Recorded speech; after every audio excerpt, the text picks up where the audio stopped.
Nah, sesuai tema kita pada pagi hari ini tentang kesehatan mental, nantinya kita juga akan membahas nih, kita akan mendapatkan ilmu tentang apa sih kesehatan mental itu, bagaimana saja indikatornya, lalu bagaimana ya jika kesehatan mental kita menurun. Nah, ini akan kita kupas tuntas dengan narasumber yang sudah dihadirkan oleh penyelenggara. Tapi sebelumnya, acara yang luar biasa ini juga berkat dukungan atau kerjasama dari penyelenggara, baik dari Mom Academy dan juga New Moms Community. Oleh karena itu, yuk sama-sama kita dengarkan terlebih dahulu sambutan dari perwakilan Mom Academy, yaitu Mam Rita Fatia dari Mom Academy Regional 2. Silakan Mam Rita. Jakarta 2. Oke, Jakarta 2. Yang ada duanya sekarang banyak, nggak cuma Jakarta kan. Oke, Assalamualaikum warahmatullahi wabarakatuh. Selamat pagi, Mom semua. Pertama-tama saya mau mengucapkan terima kasih untuk Moms semua yang sudah menyempatkan waktunya hari ini untuk hadir dari Mom Academy atau dari teman-teman dari New Moms atau bahkan mungkin dari Moms yang belum tergabung di antara kedua komunitas itu ya. Nah, pagi hari ini tuh kita mau menyempatkan diri untuk sama-sama belajar. Gimana sih caranya meningkatkan kesehatan mental tuh sebagai seorang ibu? Ya, kita tahulah, ibu itu multitasking dan juga multi pikiran kalau menurut saya ya kan. Nanti lagi gendong anak, ingat cucian tadi belum diputar tuh mesin cuci, kayak gitu. Nah, daripada kita salah nanya, mumpung lagi ada ahlinya, kita tanya sekarang. Itu aja. Selamat belajar semuanya, nggak ada hal yang terlambat menurut saya untuk belajar. Walaupun udah tahu, belajar terus, biar ingat, biar makin tahu. Itu aja. Selamat menyimak semua. Iya, terima kasih Mam Rita. Wah, bener banget ya. Ibu itu multi talent, multitasking, dan multi-multi semuanya ya Mam Rita ya. Jadi banyak tuntutan-tuntutan di dalamnya. Dan kita harus bisa menjaga hal tersebut supaya kita bisa tetap sehat mental selain juga sehat fisik. Nah, ada lagi juga di balik acara ini ada juga komunitas New Moms Community dan akan kita datangkan perwakilan dari New Moms Community, ada Mam Restri. Halo Mam Restri, apa kabar? Alhamdulillah, baik. Baik ya. Aduh, aku Gini dong, bahagia, sehat.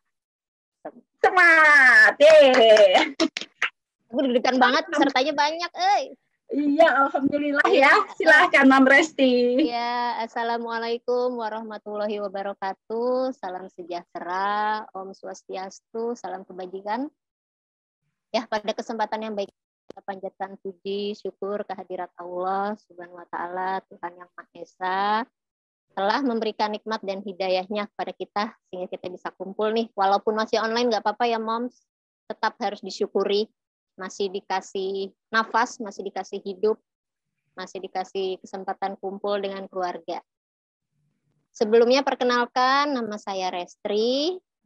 Saya mewakili dari seluruh pengurus dan anggota dari komunitas New Moms ingin mengucapkan terima kasih yang sebesar-besarnya kepada Mom Academy yang sudah ajak komunitas New Moms untuk kolaborasi di Zoominar hari ini dengan tema yang luar biasa, Mam, menarik.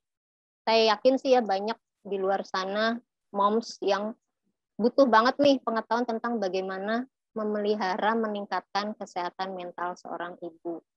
Terutama di 2 tahun belakangan ini ya, sejak wabah corona merebak, ibu bukan lagi multitasking, tapi juga multi-talented, multidimensi kalau perlu. Jadi guru dan nggak sedikit pula yang akhirnya harus jadi tulang punggung karena kondisi ekonomi. Ya, semoga ilmu yang kita dapat hari ini memberi manfaat untuk kita semua, karena kesehatan mental seorang ibu pasti berpengaruh besar terhadap pola asuh ke anak-anaknya nanti, sehingga bisa menciptakan keluarga yang bahagia. Apalagi ya, mungkin itu aja ya Moms ya. Atau boleh cerita sedikit tentang New Moms? Boleh, silakan. Boleh ya. Sedikit cerita, kita ini sebenarnya adalah relawan dari sebuah yayasan sosial yang ada di Jakarta. Sering ketemu nih di kegiatan-kegiatan yayasan, di kantor yayasan. Akhirnya tercetus ide, kita bikin komunitas. Awalnya arisan doang, Mams. Ya, ibu-ibu kan identik ya dengan arisan. Tapi mungkin lama-lama bosen, isinya cuma arisan aja. Akhirnya kita bikin komunitas dengan nama Numero Uno Moms and Nu Moms kita singkatnya. Kita buat visi misi, ada tagline-nya, ada kepengurusannya, semuanya kita buat. Dan alhamdulillahnya nih hari ini pas bertepatan dengan anniversary-nya Nu Moms yang ke-5 tahun. Aduh, makasih Mom Academy. Pas banget waktunya ya. Jodoh banget. Harapannya ke depan Nu Moms bisa seperti Mom Academy nih. Semakin banyak anggotanya, semakin dikenal namanya, bisa memberikan manfaat juga untuk anggotanya, tapi juga lingkungannya. Mungkin itu aja ya Moms ya, kepanjangan. Pasti udah nggak sabar nih masuk materi. Kurang lebihnya mohon maaf. Semangat terus untuk Moms Indonesia. Jangan lupa untuk selalu merasa bahagia supaya imunnya naik terus. Assalamualaikum warahmatullahi wabarakatuh. Waalaikumsalam warahmatullahi wabarakatuh. Terima kasih Mam Restri. Wah, selamat ulang tahun juga ini untuk New Moms Community. Semoga doanya diijabah ya, menjadi komunitas yang bisa berkembang untuk seluruh moms di Indonesia dan juga untuk lingkungan. Amin. Wow, iya. Di layar kaca kita juga ada Mam Ari Farida nih. Mam Ari mau menyapa kita dulu juga. Halo, apa kabar? Halo semuanya, apa kabarnya? Alhamdulillah aku baik. Terima kasih ya Mam Ari. Apa kabar Mam Ari? Gimana tadi? Bahagia, sehat, semangat. Iya. Semangat ya. Walaupun wajah kucel udah bismillah semangat. Aku mau ngucapin terima kasih banget nih buat mom semuanya, baik dari Jakarta 2 ataupun dari moms yang lainnya, member maupun non-member dari Mom Academy dan New Moms yang sudah berkesempatan mengikuti acara pada pagi hari ini. Dan aku mau ngucapin terima kasih kepada Mom Ani yang sudah mau direpotkan menjadi moderator. Mom Ken, terima kasih ya sudah mau mengisi acara pada pagi hari ini. Semoga berjalan dengan lancar dan memberikan manfaat bagi kita semua. Karena kita sebagai mama harus tetap sehat, harus tetap bahagia, dan harus tetap waras di tengah kondisi yang apapun yang terjadi ya. Semangat, Mam! Semangat! Terima kasih Mama Ari, terima kasih juga Mam Restri dan juga Mam Rita. Nah, seperti yang disampaikan oleh para tokoh-tokoh moms kita tadi, bahwa ternyata tuh seorang ibu bisa dikatakan pusat kendali emosi keluarga, ya enggak? Maka sangat penting bagi seorang ibu tuh untuk menjaga kesehatan mentalnya, karena ibu yang menjaga kesehatan mental itu juga berarti menjaga kesehatan mental keluarganya, yakni anak dan juga suami. Karena ibu yang bahagia akan menghasilkan keluarga yang bahagia juga. Setuju ya Mams ya? Nah, lalu bagaimana ya caranya untuk menjaga kesehatan mental kita ini? Nah, sudah ada narasumber kita yang bergabung pada pagi hari ini. Ada Mam Ken Lia. Hai Mam Ken Lia.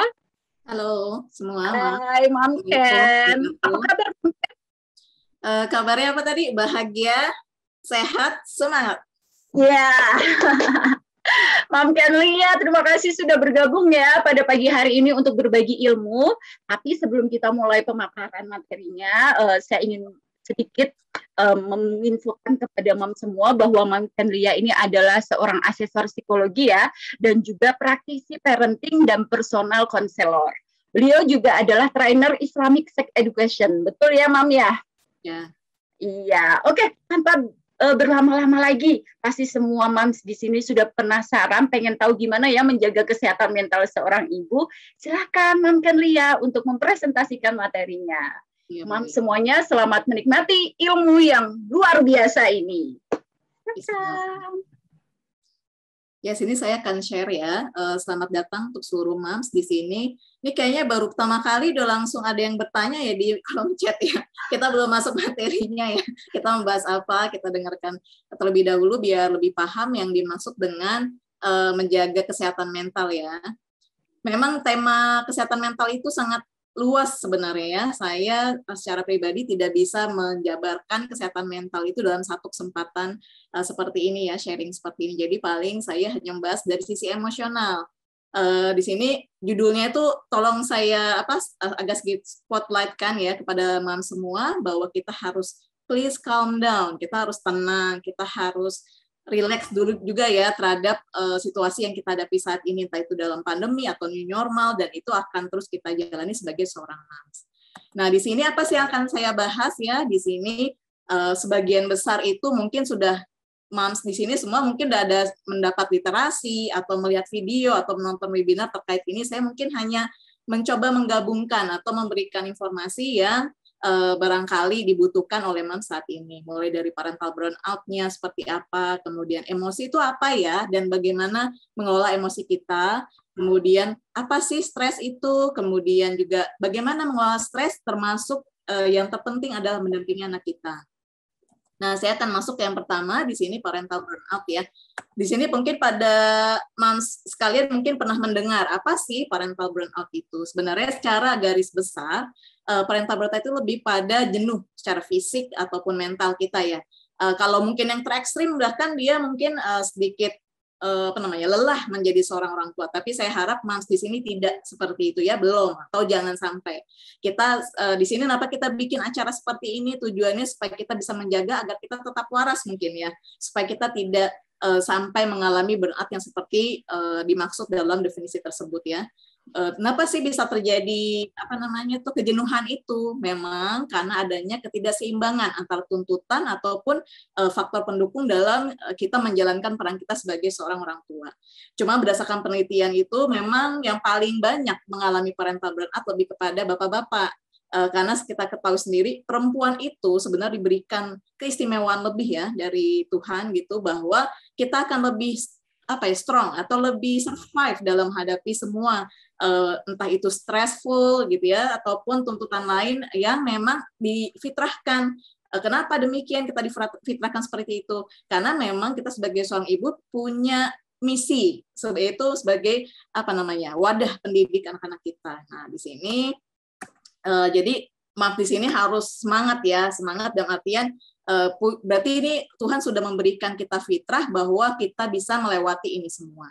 Nah, gejalanya tuh apa saja kalau burnout itu ya, Mams? Jadi mulai dari nggak sabar mengasuh anak gitu ya, apalagi dengan situasi pandemi saat ini kan mungkin bingung ya, mau keluar nggak bisa, atau mungkin biasanya aktivitas outdoor juga nggak bisa gitu. Banyak beberapa kegiatan yang akhirnya berada dalam satu lingkup rumah kita sendiri. Jadi membuat mudah emosi, juga kemudian kita sedikit merasa, aduh saya sanggup nggak ya menjadi seorang ibu yang baik buat anak kita gitu, termasuk lelah ya, rasa lelah yang berlebihan karena kita mengalami rutinitas yang itu aja, mulai dari pagi mungkin mulai kalau moms itu bangun tidur misalnya langsung masak bersih-bersih, belum ngurusin si anak mandi, disambi dengan kegiatan ngurusin anak persiapan buat PJJ home learning, atau yang udah PTM yang sudah PTM mungkin kita juga mengantar si anak itu, ntar balik lagi gitu ya seterusnya, termasuk juga yang bekerja mungkin juga ada tekanan-tekanan dari pihak instansi kantor tempat bekerjanya.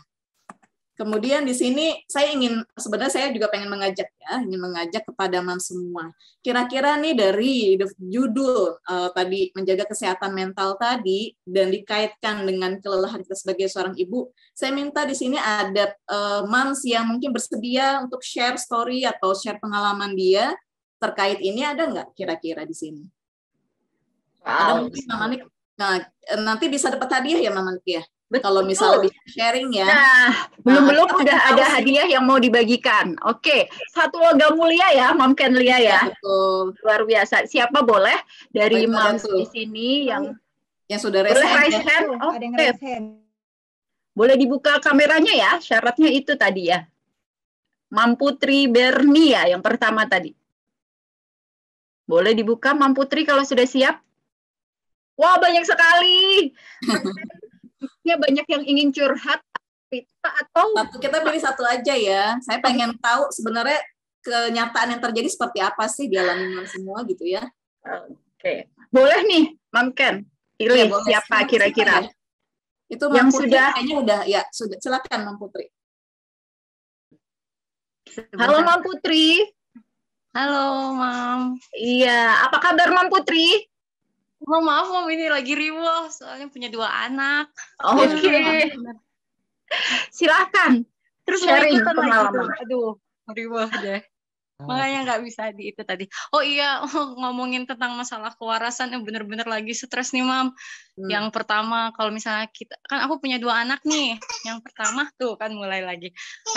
Anak pertama udah gede nih, udah 2 tahun, tapi anak keduanya baru umur 6 bulan. Nah, yang benar-benar sekarang lagi merasa ini setiap aku gendong si baby yang kecil, kakaknya mulai ngamuk minta gendong juga. Jadi nangisnya tuh beriringan kayak gitu loh. Bukan lagi nggak mau gendong siapa-siapa, mau gendong mamanya aja. Aduh, pokoknya stres bener-bener. Aduh, bang, apa informasi ini bagus banget menurut aku. Jadinya aku pengen ikutan. Langsung pertama pas udah buka join linknya langsung deh. Berharap banget dari sini aku bisa lebih sabar kan kayak gitu ya. Jadi soalnya kalau nangis berbarengan selalu. Mau pagi, siang, sore, malam. Gak mau ikut siapa-siapa, mau ikut mamanya terus. Ini lagi tenang nih dua-duanya, alhamdulillah. Biasanya wah nggak kenal waktu, nggak kenal apa, pokoknya gitu.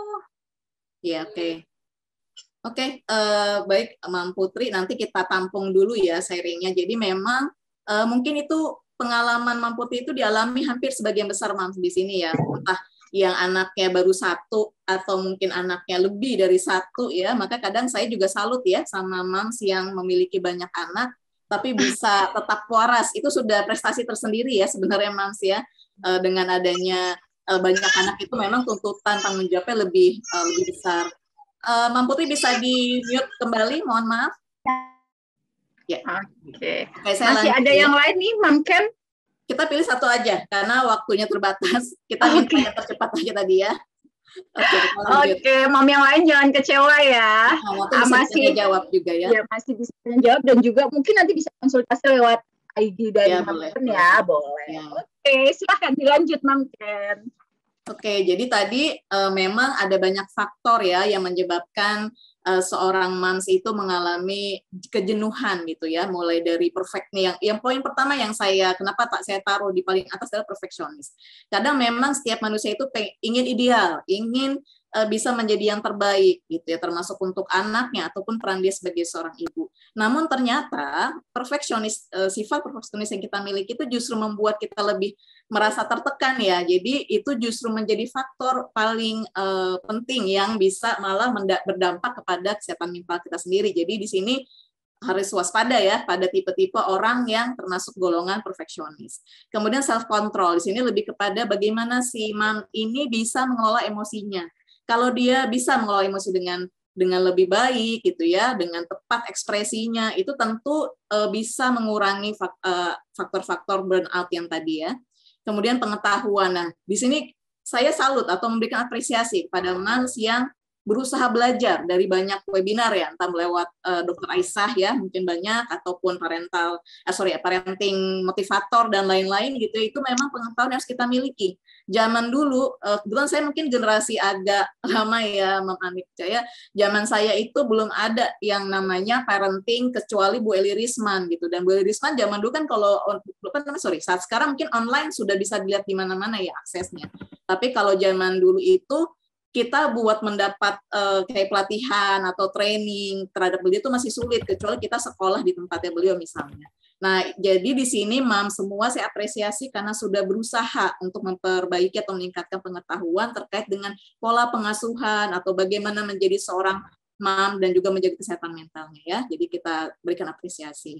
Kemudian di sini juga ada faktor keluarga. Maksudnya apa ya? Mungkin ada beberapa Mam yang tinggal dengan keluarga suami ya, entah mungkin mertua atau mungkin adik atau kakak kandung atau ipar gitu ya, atau mungkin dengan keluarganya sendiri yang kadang juga mempunyai tuntutan misalnya dia anaknya rewel gitu, itu anak kamu nggak diurus ya, atau itu kamu ngasih makannya udah benar belum ya, itu juga mempengaruhi ya bagaimana seorang moms itu bisa tetap waras tadi. Kemudian juga beban. Nah di sini beban maksudnya gini. Beban itu adalah kita harus menyesuaikan dengan kemampuan fisik kita. Contoh misalnya anak misalnya 3, kemudian tidak punya ART gitu ya, karena situasi kondisi. Nah, sedangkan ini posisinya cucian numpuk ya, belum kita memasak, termasuk misalnya kita tinggal bersama keluarga orang tua atau siapa ibu mertua gitu ya, kita harus memasak untuk banyak orang gitu, belum belanjanya, belum pendidikan anak dan lain-lain, itu memang mempengaruhi ya bagaimana moms ini bisa tetap keadaan stabil mentalnya ya. Jadi faktor-faktor ini berperan dalam bagaimana seorang moms itu mempersepsikan tekanan-tekanan yang dihadapi. Nah, kemudian ketika dia sudah tahu nih kan moms di sini sudah saya informasikan tadi ya faktor-faktor apa saja. Nah, bagaimana sih kita bisa mengatasi hal tersebut ya? Kita bisa di sini belajar apa yang pertama. self compassion. Apa itu? Yaitu mengenali diri kita sendiri. Mengenali diri kita sendiri. Sekarang saya tanya nih sama Mams di sini, kira-kira Mams sudah kenal sama diri Mams belum ya? Sudah tahu belum Mams itu seperti apa karakter orangnya? Mams itu suka apa? Mams itu tidak suka jikalau apa gitu. Itu kita harus mengenali diri sendiri, karena dengan kita mengenali diri sendiri kita bisa tahu bagaimana kita menghargai diri kita. Contoh misalnya, saya adalah tipe yang kurang penyabar, dan ketika saya berusaha untuk sabar kepada anak saya yang mungkin rewel, maka saya akan memberikan apresiasi untuk diri saya sendiri. Ketika saya termasuk bukan tipe yang rajin, tapi jikalau saya sudah bisa membersihkan, nyapu ngepel rumah, kemudian saya membersihkan, mencuci baju gitu ya, menjemur, nyetrika, oh saya sudah memberikan apresiasi, oh ternyata kamu rajin ya, ternyata kamu itu bisa ya mengurus rumah gitu ya. Itu salah satu upaya kita untuk bisa mengatasi tadi ya burnout tadi. Kemudian yang kedua yang terpenting juga adalah emotional management. Apa itu? Bagaimana kita mengelola emosi di saat anak tadi rewel gitu ya. Tentu kita juga udah banyak kerjaan gitu, terus kemudian anaknya rewel, kadang-kadang mungkin nangisnya, suaranya membuat kita sedikit tertekan gitu ya. Terus belum lagi misalnya ada ucapan dari, ini mohon maaf ya Mams di sini, misalnya dapat julitan dari beberapa entah mungkin keluarga atau hal lain terkait bagaimana dia memperlakukan anaknya gitu ya, dalam bagaimana dia membersihkan rumah, itu kan kadang ada saja ya, ada itu bagaimana dia memanage emosi itu. Kemudian ada family support. Di sini memang tidak ada manusia itu yang bisa sendiri mengatasi segala permasalahan ya. Itu kita namanya manusia disebut adalah makhluk sosial. Jadi kita butuh namanya family support, di mana harus dikomunikasikan dengan pihak keluarga. Misalnya tadi tinggal bersama mertua atau orang tua, ataupun kita justru nggak punya nih, jauh dari keluarga. Sedangkan posisinya misalnya kita ada yang sakit, misalnya qadarullah ya, atau semoga tidak kejadian ya, sakit atau anak sakit dengan situasi pandemi seperti ini, belum lagi ditambah suami juga harus bekerja, jadi kita harus nangan itu sendiri, itu kan juga butuh bantuan dari orang lain. Jadi di sini Mams itu juga harus tahu ya, bagaimana bisa mengatasi sendiri dan bagaimana kita bisa minta bantuan pada orang lain. Terutama untuk family support tadi, misalnya lingkaran terkecil kita, mulai dari tadi kakak, mungkin ada kakak yang dekat rumah, misalnya terdekat gitu ya, kan tolong dong, ini si kakak sakit, aku mau ngantar dulu ke sekolah, ke dokter atau klinik terdekat, tolong bantu jagain si adik ya. Nah itu kan bentuk family support kita ya, supaya kita juga bisa lebih tenang gitu dalam mengatasi atau menghadapi kejadian tersebut. Kemudian teamwork, di sini teamwork ada dengan suami ya, dengan pasangan. Tadi misalnya Mams Putri misal cerita anaknya 2 ya, misalnya yang satu tadi pengen gendong, yang satu pengen gendong. Kalau gendong semua misalnya nggak kuat ya, minta tolong si suami, misalnya ayah minta tolong dong, ini tolong gendong dulu si kakak gitu, aku gendong yang si adik gitu. Nah itu bentuk teamwork itu memang harus dijalankan, karena manusia itu bukan super, Wonder Woman ada ya mungkin, atau secara animasi gitu, secara imajinasi ada Wonder Woman, tapi anggap saja kita adalah makhluk biasa gitu yang butuh pertolongan orang lain. Nah itu juga harus dipahami ya oleh Mams semua. Nah saya masuk ke emosi nih, karena memang pada dasarnya dari faktor-faktor tadi, dari bagaimana kita mengatasinya, ternyata emosi itu berperan penting ya dalam kehidupan kita. Apalagi Mam itu kan perempuan ya. Kalau perempuan itu kenapa ya emosional ya? Kenapa ya? Kalau laki-laki itu kayaknya cool gitu aja ya. Dia hadapin masalah juga dengan tenang gitu. Kalau perempuan tuh mohon maaf kadang-kadang gedebak-gedebuk gitu, atau gerasak-gerusuk kalau bahasa Jawanya mungkin ya, atau mungkin langsung terpancing emosinya, nonton apa dikit, coba sini siapa yang hobi nonton drakor gitu. Ini mungkin banyak yang nonton drakor. Nah, terus siapa yang selama nonton drakor yang sedih nggak nangis? Ada nggak? Kalau saya sih pernah ya berkaca-kaca gitu ya. Karena kadang memang kita terbawa sama emosi kita. Itulah bedanya perempuan dan laki-laki ya. Kita lebih mudah untuk terpengaruh oleh emosional. Sekarang saya ingin tanya, bagaimana perasaanmu hari ini, Mams? Di sini coba dari yang tampil video bisa liatin nggak perasaannya lewat mukanya mungkin? Kalau pakai masker bisa dibuka sedikit, dia perasaannya lagi gimana, Mams? Oke, sip. Kalau tadi kan dari Mam Anik bilang ya, bahagia, sehat, semangat, gitu ya. Berarti semoga harapannya Mam semua di sini bahagia, gitu ya. Nah, di sini tuh saya mau ngasih lihat beberapa gambar ya. Mungkin bisa terserah mau dijawab di chat atau di dalam hati, silahkan. Menurut Mams, dari gambar ini, mana sih orang yang lagi, sebentar, mana ya, marah? Dapat? Ada gambarnya, lihat? Ya, lihat ya. Kalau di chat boleh, misalnya menurut saya gambarnya yang ini, gitu ya. Atau yang mana nih yang lagi perasaannya senang? Terus ada lagi perasaan jijik, misalnya. Lalu perasaan sedih, lalu perasaan apa nih, kaget ya, kaget. Nah, di sini dari gambar ini kita bisa lihat ya, ada positif dan negatif. Ada yang senang, ada yang sedih tadi ya, ada yang takut, ada yang sedih, marah ya, ada yang marah gitu ya, seperti itu tuh. Setiap emosi yang kita rasakan, yang kita lihat itu memang ada banyak ya. Ada banyak jenisnya. Nah, di sini penting untuk mengenali emosi kita. Apakah kita memang lagi marah, apakah kita lagi sedih, apakah kita lagi takut, atau apakah kita lagi senang gitu ya. Saya belum berbicara mengenai kelainan-kelainan ya. Saya baru bicara yang secara umum bahwa di dalam teori kesehatan mental itu memang, atau dalam teori emotional intelligence dari Daniel Goleman itu memang ada banyak yang harus kita pahami tentang emosional itu sendiri, tentang emosi itu sendiri ya. Kita harus paham nih, jangan sampai kita juga sendiri bingung ya. Bagaimana perasaanmu hari ini? Apa ya? Takut gitu, malah bingung sendiri. Itu kan berarti dia belum mengenali diri sendiri ya. Jadi dia belum paham apa itu yang dia rasakan. Nah, sebaiknya sih dikenali ya Mams ya, karena itu tujuannya sebenarnya nanti bagaimana bisa kita manage emosi kita. Nah, di sini saya pakai teorinya Daniel Goleman ya, di mana Daniel Goleman itu bilang bahwa emosi merujuk pada suatu perasaan dan pikiran yang khas, suatu biologis dan psikologis, serta serangkaian kecenderungan untuk bertindak. Kenapa saya suka dengan Daniel Goleman ya? Di antara semua banyak teori emosi intelligence atau emotional intelligence, saya menggunakan teori Daniel Goleman ini untuk skripsi saya. Saya mempelajari mengaitkan kecerdasan emosional dengan bagaimana dia berperilaku di organisasi.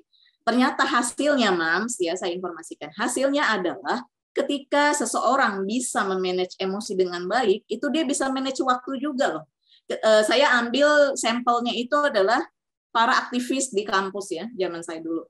Para aktivis di kampus ternyata yang emotional intelligence-nya bagus ya, nilainya tinggi skornya, dia itu bisa dapat posisi tinggi, bisa jadi ketua BEM atau ketua senat. Tapi IPK dia pun tinggi, entah cum laude, entah itu IPK-nya di atas 3 deh minimal. Itu menandakan apa berarti? Ketika seseorang bisa mengolah emosi dengan baik, dia akan bisa mengoptimalkan diri dia.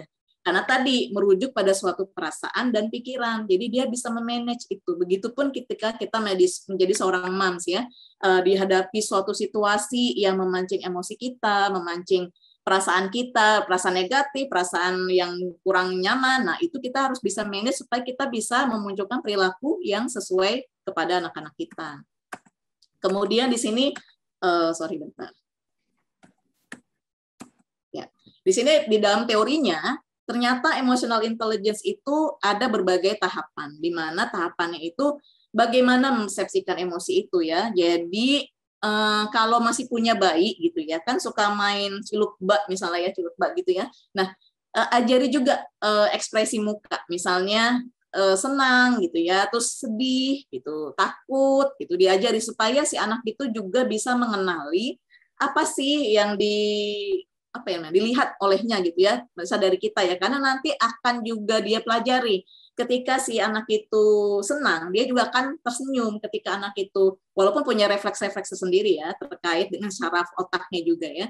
Tapi di sini dia akan paham, oh ketika ibu saya matanya melotot gitu, itu berarti tandanya ibu saya marah gitu. Oh, berarti saya diam dulu atau saya tidak banyak berbicara.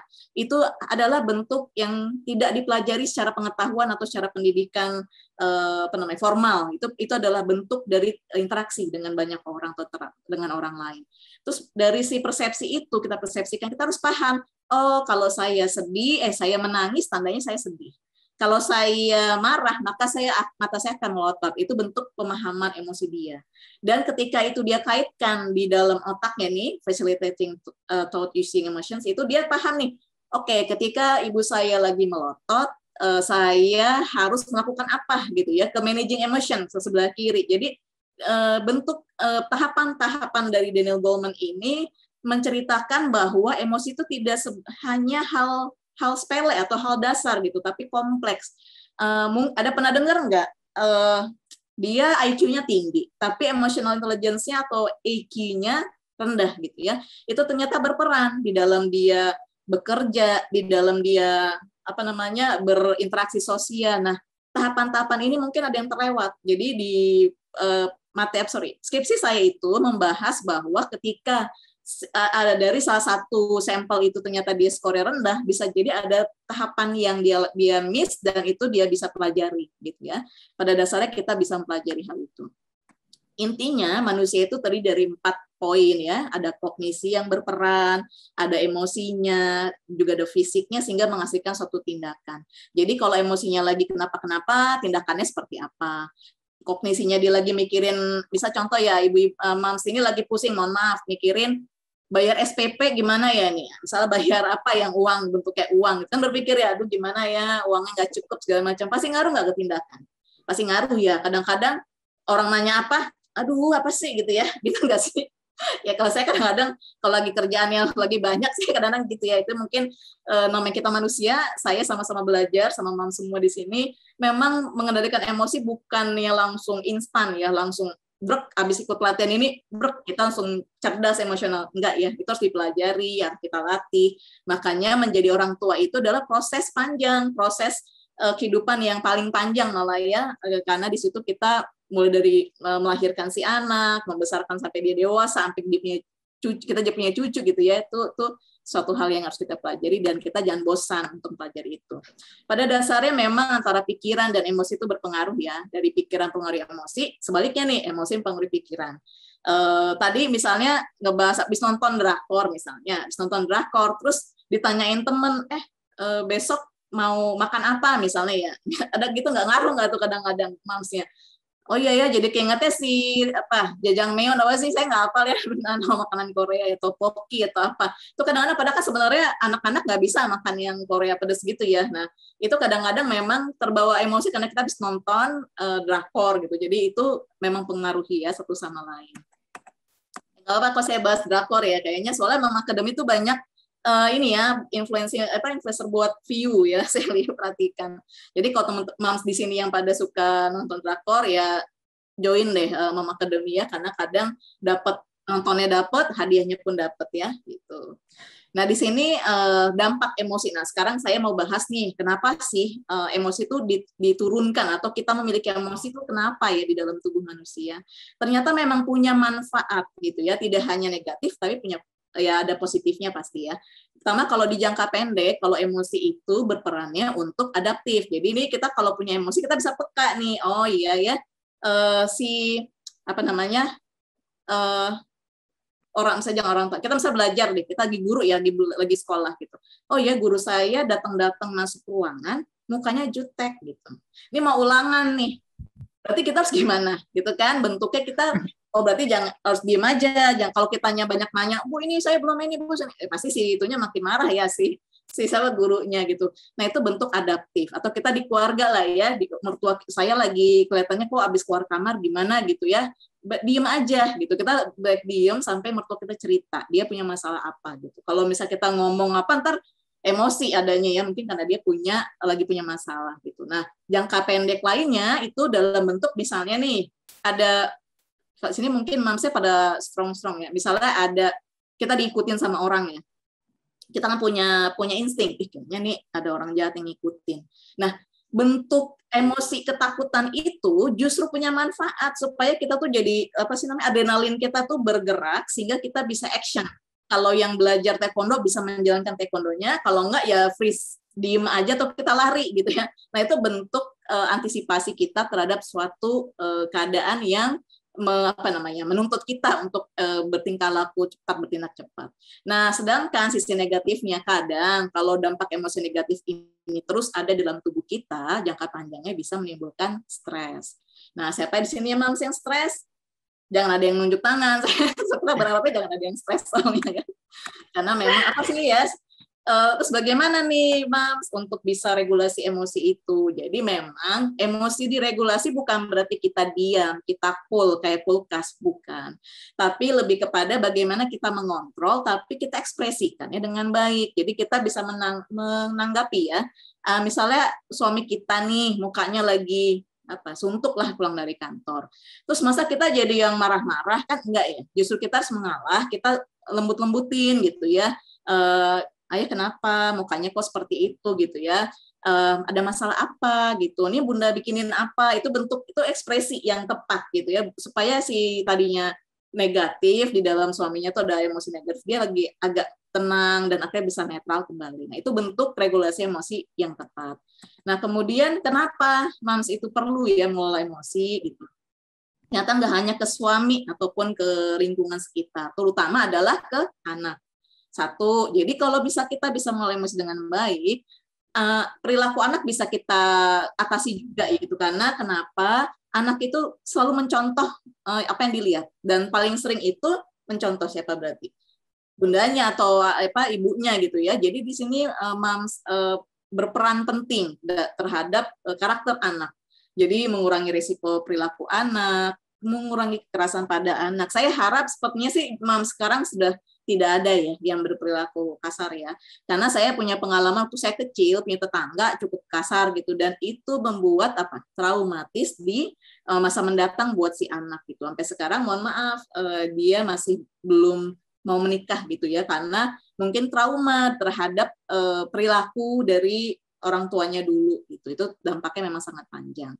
Nah, kemudian dengan kita bisa mengelola emosi, kita bisa ngajak anak kita nih, yuk gini loh nak, kalau kamu nanti ini ya gitu, kamu begini-begini, kita bisa ngasih tahu si anak dengan contoh ya. Jangan cuman, kadang-kadang gini deh, kalau misalnya Mam sendiri misalnya diomongin sama orang tua gitu ya, misalnya siapa, Mam Ani kamu tuh harus begini, begini, begini, tapi seorang tua kita nggak begitu. Kira-kira mengikuti nggak Mam Ani? Belum tentu, ya belum tentu kan ya, setengah-setengah gitu.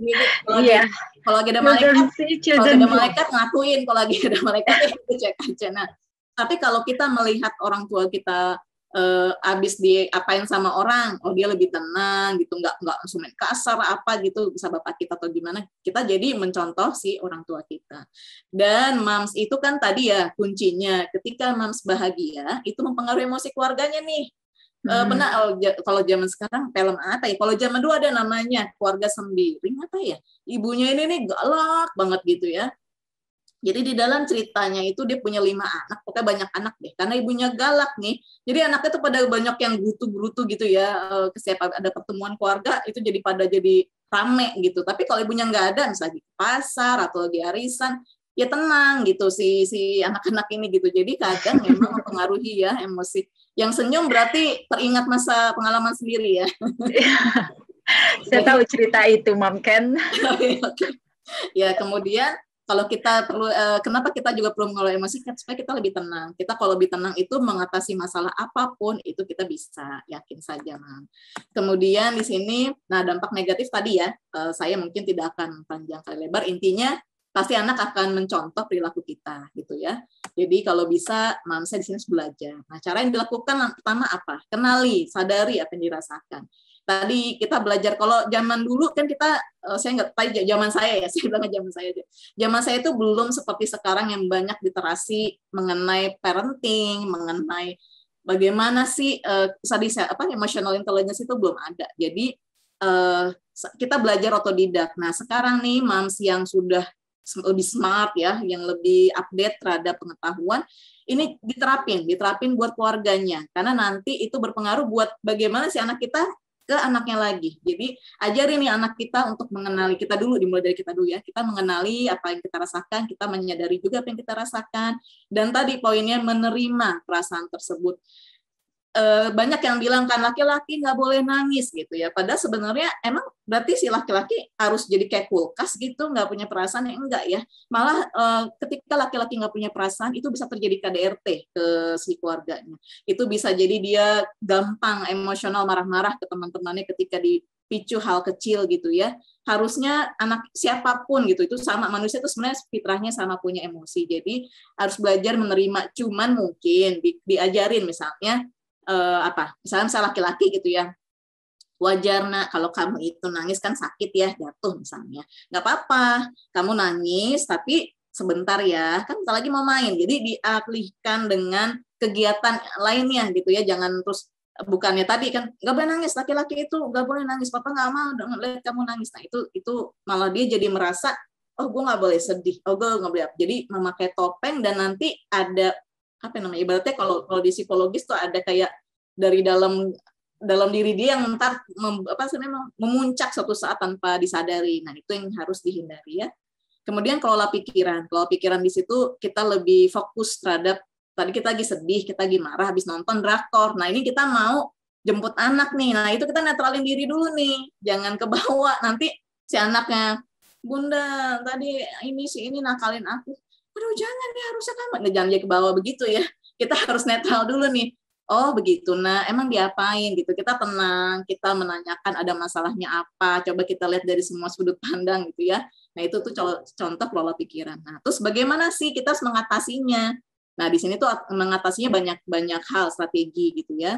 Mulai dari kita memikirkan benar nggak sih yang kita lakukan, benar nggak sih ekspresi emosi yang kita munculkan, termasuk nanti kalau berat ya kita minta bantuan ke orang lain gitu ya. Semoga sih nggak ada di sini yang begitu ya.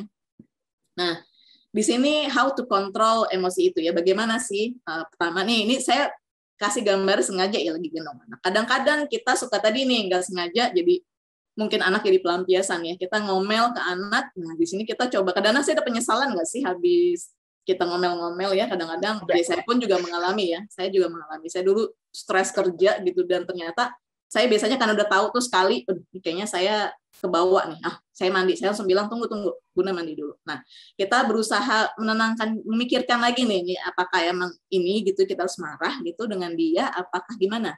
Terus tenangkan dirinya nih macam-macam ya. Kalau saya tuh pasti kalau nggak wudhu, mandi atau apalah gitu. Karena kadang kalau kita kena air kan dingin ya, itu jadi kita harus menemukan menenangkan diri kita seperti apa. Kemudian kita coba menghitung. Nah tadi kan kalau menghitung, kalau saya kadang-kadang menghitung terus kan bengong ngapain gitu di depan anaknya. Jadi saya prefer minta izin kemana gitu, di kamar mandi kayak mau sholat dulu, mau apa dulu gitu terserah. Nah di sini hindari melakukan kekerasan fisik. Sekali lagi kekerasan fisik di bawahnya adalah kekerasan verbal. Jadi kadang-kadang kita tidak menyadari ya, saya pun juga masih terus belajar introspeksi diri, apa yang saya ucapkan bisa jadi menyakiti orang lain gitu. Di situ kita tiap malam biasakan mungkin ya, saya juga kadang-kadang suka ngajarin anak saya ya malam-malam, nah kita berdoa yuk, kita maafin orang-orang yang telah menyakiti kita, kita juga minta maaf ke Allah kalau kita sudah menyakiti, misal teman dia gitu, dia tanpa sengaja mungkin ngapain gitu, tanpa sadar dia menyakiti hati temannya gitu. Kita biasakan juga seperti itu supaya si anak itu bisa melatih verbal yang dia utarakan ke temannya ya, seperti itu. Nah ini ada banyak faktor teknik relaksasi. Nanti kita akan mendekati akhir acara, kita akan mengikuti atau berlatih relaksasi. Di sini ada butterfly hug. Mungkin pernah dengar ya, banyak kan yang modelnya begini ya. Kita peluk begini, nih kelihatan kan ya. Terus kita tepuk-tepuk pundak kita, seakan-akan tuh ada orang yang meluk kita. Karena kadang-kadang kalau suami meluk bisa nggak yang menenangkan? Atau ke yang tanda kutip gitu ya, mohon maaf, bukan langsung macam-macam. Jadi intinya adalah kenapa ya? Ada ini juga. Ya, nah butterfly hugs ini lebih menenangkan bahwa tenang, sabar, kamu baik-baik saja lihat gitu ya. Kalau lagi kita masa tertekan gitu, kita yakinkan kayak self talk mungkin ya, di sini kan ada self talk, digabungin saja ke butterfly hug itu. Juga pernafasan perut bisa kita tadi 4-7-8 itu maksudnya 4 ketukan atau 7 ketukan atau 8 ketukan tergantung kita ya. Kita kalau yang udah yoga mungkin bisa sekalian yoga, mungkin saya taruh gambar yoga ya. Sebenarnya relaksasi itu banyak cara, tergantung bagaimana kitanya cocok atau tidak. Yang ikutan yoga bukan yoga yang dimaksud kayak Mamrita stretchingnya sampai bikin sakit otot ya. Yoganya lebih menenangkan diri. Karena kalau sakit otot nanti pelampiasannya ke anak kesian juga. Ya. Jadi di sini lebih ke yoga relax. Oke, kemudian juga ada beribadah. Jadi banyak teknik relaksasi yang bisa dilakukan oleh moms semua. Tinggal bagaimana moms itu yang penting apa? Melakukannya gitu. Sama seperti diet gitu. Bagaimana? Itu banyak kan macam-macam diet. Diet A, B, C, artis A, B, C. Tapi yang cocok sama kita tuh yang kita suka yang mana, yang kita nyaman yang mana, yang cocok dengan tubuh kita yang mana. Seperti itu sama ya. Kemudian di sini, tadi saya pernah mungkin ada beberapa orang yang suka japri ke saya ketika dia suatu mengalami masalah yang menurut dia sudah tidak dia sanggup tangani gitu ya. Di sini ada intensitas berat, maka saya tambahkan di sini takut ada yang menanyakan. Jadi memang dalam mengatasi emosi, pikiran segala macam itu tadi saya sempat bilang ya, ada juga gangguan-gangguan, ada juga kelainan-kelainan atau gangguan tadi. Permasalahannya adalah setaraf apa intensitasnya gitu. Kadang karena banyaknya literasi yang bisa kita lihat, kita baca, kadang-kadang ada yang tidak paham tapi mempelajarinya dan akhirnya malah salah ya bentuk implementasinya. Gitu. Banyak yang akhirnya salah mempersepsikan apa itu gangguan misalnya bipolar kah atau gangguan apa yang mungkin lagi marak bipolar kali atau depresi seperti apa sih gitu.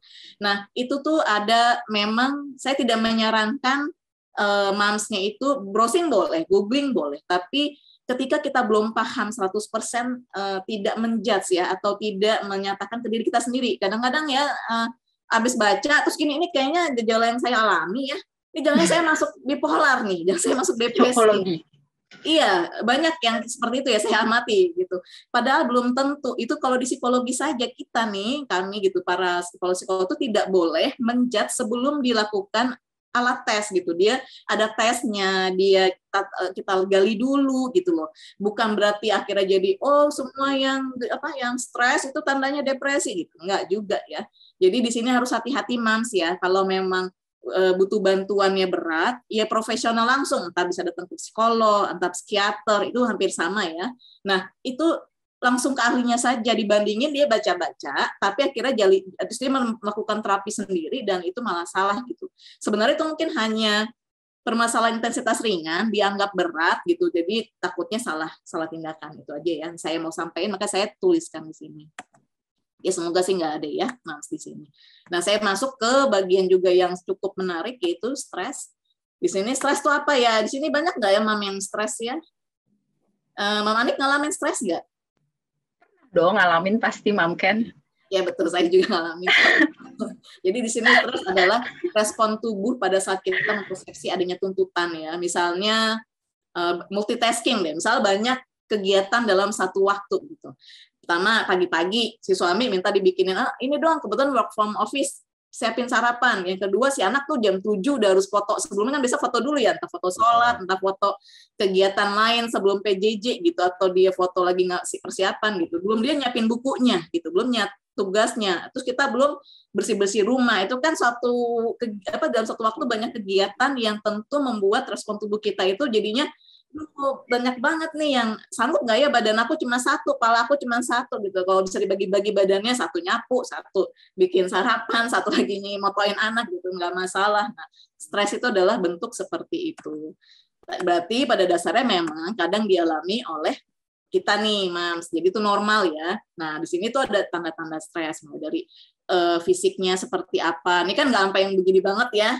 Di sini kan ada detak jantung meningkat, nafas cepat, otot menegang, berkeringat, sakit kepala, batuk-batuk enggak kan, mams di sini. Jadi berarti dianggapnya stresnya stres ringan ya, atau hanya ada stres dikit lah. Nah kognitif nih, kalau sudah stres berat itu dia sulit fokus, sering lupa. Nah saya sih sering lupa ya, tapi saya sering lupanya nggak tahu sering lupa masuk di sini stres apa enggak ya. Ada disorientasi, sulit mengambil keputusan, mimpi buruk. Nah mungkin yang paling sering itu adalah mimpi buruk. Tapi memang kalau mimpi buruk kadang-kadang di sini pada nonton Squid Game ya yang lagi viral ya. Yes. Nah, habis nonton Squid Game terus akhirnya dia mimpi buruk, mungkin nggak karena stres. Bisa jadi enggak ya, bisa jadi terbawa dari film tontonan. Jadi di sini mams pun juga harus cerdas ya melihat jangan sampai tadi nih membaca gejala-gejala psikologi akhirnya dia langsung menjudge ke diri sendiri, oh berarti saya stres, oh berarti saya depresi. Enggak ya mams, hati-hati ya. Karena memang dalam psikologi itu tidak bisa sembarangan kita membuat suatu analisa ya. Nah, sedangkan kalau sisi emosinya seperti apa? Maaf kalau ada gangguan suara ya. Di sini ada mulai sensitif, cemas, mudah panik, mudah marah. Tapi kadang ada juga karakter orang yang mudah panik ya. Pernah nemuin nggak sih? Kalau ada. Saya Mam Ken. Saya ya, mudah panik. Ya. Yeah. Oh iya. Nah, kadang ada teman saya juga mudah panik gitu. Ini mau mulai misalnya kita mau rapat lah besok gitu ya, tapi dia tuh udah, Mbak aku tuh belum gini, Mbak aku belum gini gitu, terus tenang. Oke, saya telepon tuh, karena kalau saya yakin kalau lewat WA pun nggak puas ya, jadi karena saya telepon, maksudnya apa gitu, paniknya kenapa, udah diselesaikan belum kerjaan yang buat meetingnya? Itu dia belum. Nah kalau itu wajar, itu bukan stres emosi yang panik gimana, kamu harus ngerjain dulu, karena kalau kamu udah ngerjain pasti juga tenang ya gak sih. Sebenarnya kan tuh bentuk apa sih namanya, kita khawatir, bentuk khawatir, bukan panik yang gimana ya, khawatir kalau meetingnya mulai kita belum selesai, paling gitu doang kan. Jadi kita juga harus menyikapi ya segala yang kita rasakan, kita alami itu tidak langsung kita ambil sebagai suatu masalah besar gitu maksud saya. Nah, perilaku di sini mungkin juga ekstrim ya, mulai dari selera makan berubah. Di sini kayaknya enggak ya. Mams di sini makannya bagaimana ya? Tadi ada yang makan roti, minum kopi, ya, makanya ya, berarti aman. Tapi kalau terus tiba-tiba tadi dia makannya banyak dikit gimana? Ya nggak salah juga, bisa juga dia lagi diet kan. Kita kan nggak boleh ini ya, harus dilihat juga. Tadi apa, telur rebus, Mama Ari kayak telur rebus 1 ya. Saya nggak kuat itu telur rebus 1. Ya seperti itu. Jadi kita dilihat dulu ya perilakunya seperti apa dari stres yang dimaksud, bukannya langsung kita, oh saya makannya biasanya nih roti 5, nasi sama lauk gitu, tapi ini tiba saya lagi nggak nafsu makan. Bisa juga kalau lagi no height ada hormon-hormon tertentu yang bikin kita memang tidak nafsu makan gitu. Memang itu udah alami. Nah, bagaimana sih Mams ngatasin manajemen stres itu? Jadi itu kita mengelola tingkatnya. Tadi tuh tingkatnya tinggi, kita cuma tinggal nurunin, karena kalau nggak ada stres tingkat rendah, kita juga nggak bisa aktivitas lebih, adrenalin kita buat melakukan sesuatu jadi tidak ada gitu jatuhnya. Jadi di sini bukan dihilangkan, tapi adalah dikelola tingkatnya. Kita menyadari kalau ini tingkatnya mungkin terlalu berat buat kita, jadi kita turunkan gitu. Nah caranya bagaimana? Pertanyaannya gitu ya. Nah caranya nih ada modifikasi lingkungan, maksudnya apa? Kayak manajemen waktunya dengan baik gitu. Yang tadi kan apa, dia bakal harus melakukan banyak kegiatan, berarti malamnya si ibunya udah nyiapin nih bajunya si anak, terus si bapaknya mau nyiapin sarapan kan ya, berarti kita udah motong-motongin lah gitu. Misal kita mau bikin sayur, tinggal cemplung pakai air panas, selesai gitu, garam gula gitu kan, berarti kita udah nyiapin dari malam sebelumnya. Terus nyapu ngepel, oh iya ya besok lagi hektik, aku nyapunya sekarang aja, besok pagi tinggal ngepel, itu bentuk modifikasi lingkungan. Ya, jadi bisa diatasin sebenarnya kita mengelola stres itu. Nah, modifikasi pikiran berikutnya gimana? Iya, kita berusaha menenangkan diri ya, jangan fokus ke aduh nih besok harus gimana ya, banyak kegiatan, bukan, tapi intensitas fokusnya kita lebih kepada apa yang harus kita lakukan, bukan bagaimana ya nanti kalau saya bla bla bla bla gitu ya, lebih kepada apa yang harus saya lakukan untuk ngatasin itu. Dan yang terakhir modifikasi fisik tadi, seperti Mam Anit tadi bilang ya, tubuh apa sih, kalau kita sehat gitu, jiwa mental kita pun sehat betul. Jadi ketika kita tubuhnya fit gitu, kitanya sehat secara fisik ya pasti mudah ya, lebih mudah untuk kita bisa ngatasin stres itu. Jadi apa? Makannya yang bergizi, bukan nggak makan ya, Mams. Kadang kalau kita kelaparan gitu, itu malah jadi apa ya namanya? Ada perasaan tersendiri yang sebenarnya efek dari lapar, tapi mempengaruhi ke tingkat kita berpikir kita gitu, jadi nggak optimal lah, seperti itu ya. Jadi di sini jaga kesehatan tubuh kita dengan baik. Nah, terus apa lagi sih yang bisa dilakukan? Banyak nih ya, kita tenang, positive thinking, kita enjoy kehidupan kita. Intinya adalah kita relax. Nah, mau relax nggak nih teman-teman nih, Mamsnya nih? Kita praktek dulu yuk. Nah, di sini posisinya yang ambil yang enak ya. Kita udah posisi Mamsnya udah enak. Kemudian ya. Di sini boleh merem, boleh nonton, silakan. Jadi di sini bayangkan Mams itu berada di pantai kali ya. Kita anggap aja pantai. Berada di pantai. Nggak apa-apa virtual dulu ya. Kita di pantai, kemudian kita tarik nafas yang dalam. Nggak usah lama-lama, kita hembuskan nafas lagi, diulangi lagi, tarik nafas, hembuskan lagi, kemudian kita utarakan ke dalam, boleh dalam hati atau bicara, tenang, siapa sebutin namanya ya, tenang, semua akan baik-baik saja, saya bahagia, saya tenang. Kalau lihat videonya tuh dia ada gunung gitu ya, kita membayangkan kita sedang berada di gunung.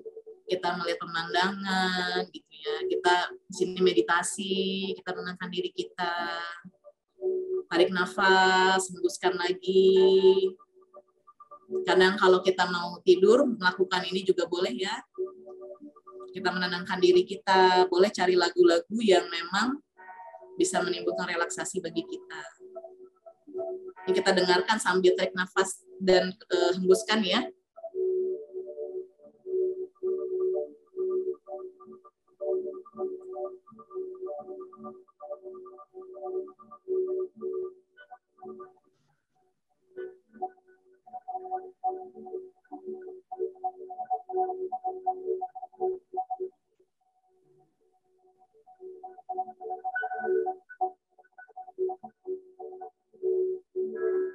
Nah, terus kemudian kita bayangkan juga anak kita yang sedang tersenyum.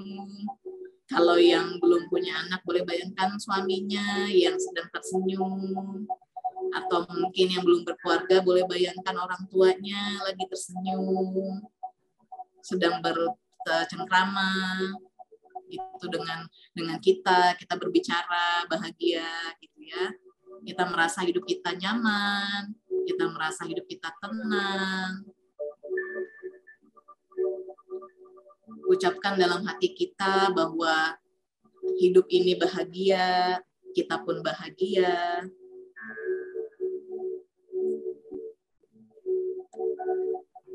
Dan semua akan baik-baik saja dengan semua permasalahan yang kita alami, bahwa kita adalah seorang mam yang kuat, seorang mam yang tangguh, seorang mam yang bisa mengatasi semua hal, semua mam yang sosok mam yang selalu semangat.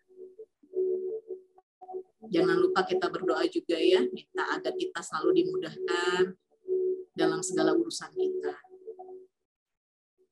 Nah, kenapa saya ingin menyampaikan ini ke Mams?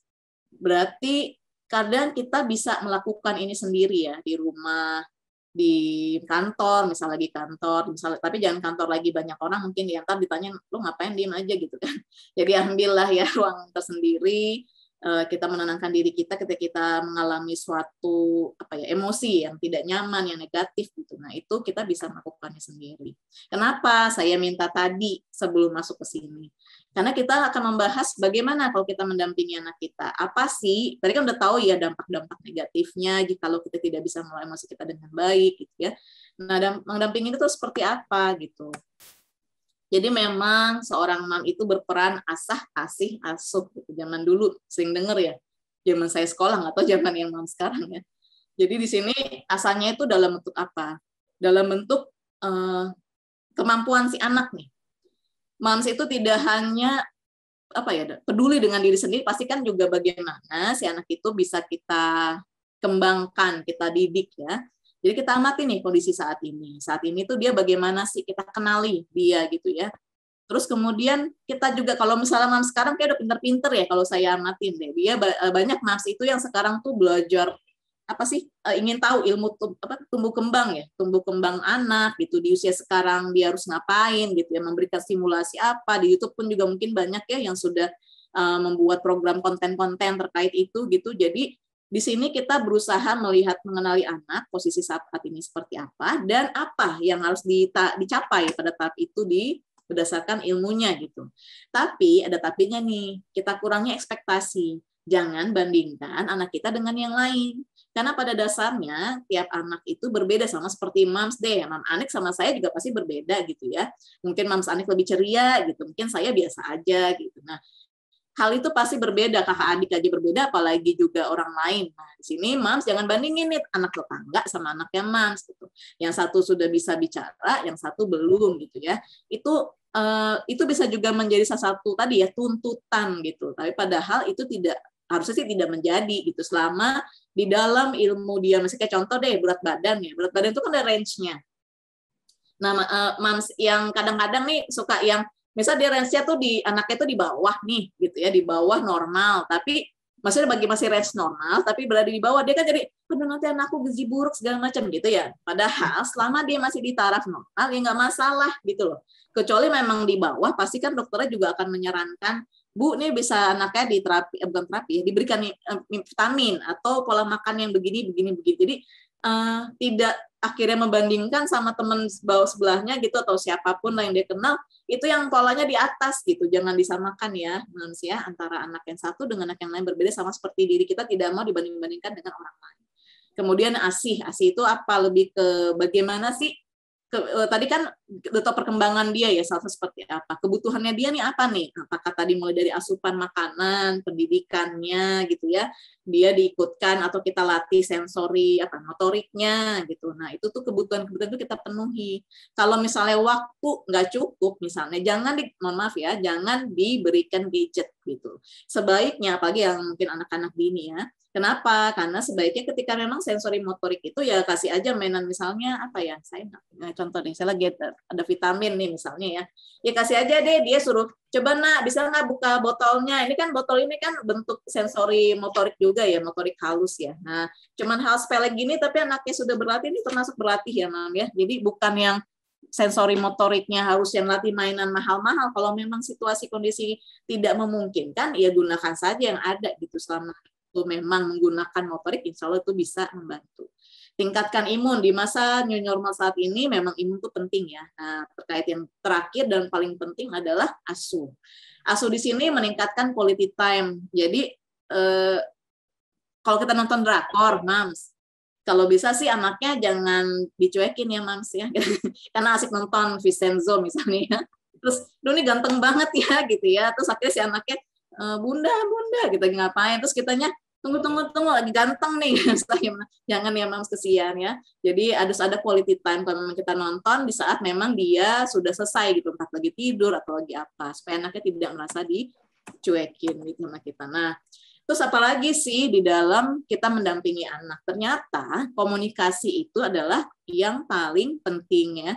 Kenapa tadi saya bilang jangan pas lagi nonton, karena jadi si anak mau cerita, terus karena kita asik nonton, jadinya dia nggak jadi cerita, kan sayang ya, padahal itu dia lagi menyampaikan informasi. Nah makanya di sini penting sekali komunikasi dalam inian kita ya, dalam kita mendidik anak kita, membesarkan anak kita. Nah terus kalau misalnya anaknya lagi suka marah-marah gimana, Mam? Nah, mungkin ini untuk yang umur berapa yang udah bisa ngomong kali ya. Di sini coba kita cari tahu nih, si anak itu lagi nggak mood, kenapa sih sebenarnya ya? Kalau misalnya nggak, tanyain aja. Maksudnya kenapa nak, gimana nak gitu. Jadi dengerin ya si anak, kita kalau lagi habis lagi ngapain kita agak emosi, tahan, kita sabar. Terus kita pas lagi anak cerita kan misalnya dia, iya tadi kan si siapa namanya, abang ini gini, kita tunjukin muka sedih ya Mams, jangan yang oh kesian kamu, jangan gitu ya Mams ya, tapi lebih kenapa nak, oh ya udah sakit ya di sini ya, kita obatin. Jadi kita menunjukkan bentuk empati kita ya, karena memang anak itu nanti mengikuti kita. Kemudian kita kasih solusi, oh ya udah kalau sekarang kamu sakit nih, misalnya habis didorong sama kakaknya misalnya, nggak sengaja ya, dorong jatuh kan luka. Nah kita ajaklah, kasih solusi langsung, yaudah kita ambil obat bareng yuk, kita ngobatin bareng. Jadi diberikan solusi buat si anak, biar si anak tuh tadinya sedih jadi udah, oh iya ini udah diselesai nih bareng sama bunda gitu. Jadi dia semangat lagi gitu ya. Nah, lakukan hal menyenangkan bersama, entah itu olahraga, entah itu aktivitas fisik gitu ya. Jadi semuanya itu harus quality time bersama si anak. Nah, di sini saya nanti mungkin akan di-share juga ya, slide ini ke para audiens boleh. Nah, ini tuh bagus juga ya YouTube-nya kalau buat sekarang bagaimana mendampingi anak di masa blended learning. Jadi peran orang tua itu rupanya bukannya memberikan motivasi sekarang istilahnya ya, tapi membangkitkan motivasi. Ini pun saya masih belajar ya, karena memang memberikan motivasi dengan membangkitkan motivasi itu harus lebih cerdas kalau membangkitkan ya. Bagaimana caranya si anak itu termotivasi bukan karena kita, tapi dia termotivasi oleh diri sendiri. Nah, kita yang bangkitin tuh motivasi itu. Nah, ternyata punishment and reward itu juga ternyata tidak berpengaruh efektif, Mams. Jadi yang sebelum-sebelumnya kalau nyuruh anak ngapain pakai reward, sekarang tuh ternyata saya nggak tahu apakah memang perkembangan dari anak itu, tontonan segala macam tidak lagi berpengaruh, atau mungkin dia udah banyak tahu ya nonton di YouTube sehingga oh ibu saya nih lagi mau ngasih reward nih, oh ibu saya lagi, jadi apakah itu jadi tidak berperan dalam bagaimana meningkatkan motivasi anak, kurang paham juga ya. Intinya adalah kita harus bisa memberikan feedback bagaimana si anak itu bisa ditingkatkan motivasinya dan bagaimana kita mendampinginya yang baik ya. Nanti bisa nonton sendiri sih, soalnya emang agak lama ya itunya. Cuman bagus kalau menurut saya, makanya saya sampaikan di sini. Nah, jadi di sini jadi gimana ya, Mams, buat ke anak sendiri. Jadi tadi ya dialog dengan anak, kemudian sikap asertif. Asertif itu ini apa namanya, atentif atau asertif juga. Jimmy. Oh, Noi. suara siapa ini? Ada yang pengen ikutan ya? Pengen ikutan Zoom-nya. Nah, di sini nih maksudnya kita komunikasi, tapi atensi kita tuh jangan kita, misalnya lagi nonton drakor ya, nonton drakor terus, tapi sambil nonton, terus gimana nak? Ada nggak yang begitu ya? Ada nggak? Sambil matanya ke Vincenzo, tapi anaknya lagi cerita. Nah, itu tidak atensi, jangan ya, dihindari ya, Mams ya. Jadi kalau kita memang komunikasi, kita datangi gitu, dekatkan wajah kita ke wajahnya, iya, oh gitu, terus kenapa gitu ya. Jadi kita benar-benar menunjukkan atensi kita sehingga dia merasa diperhatikan.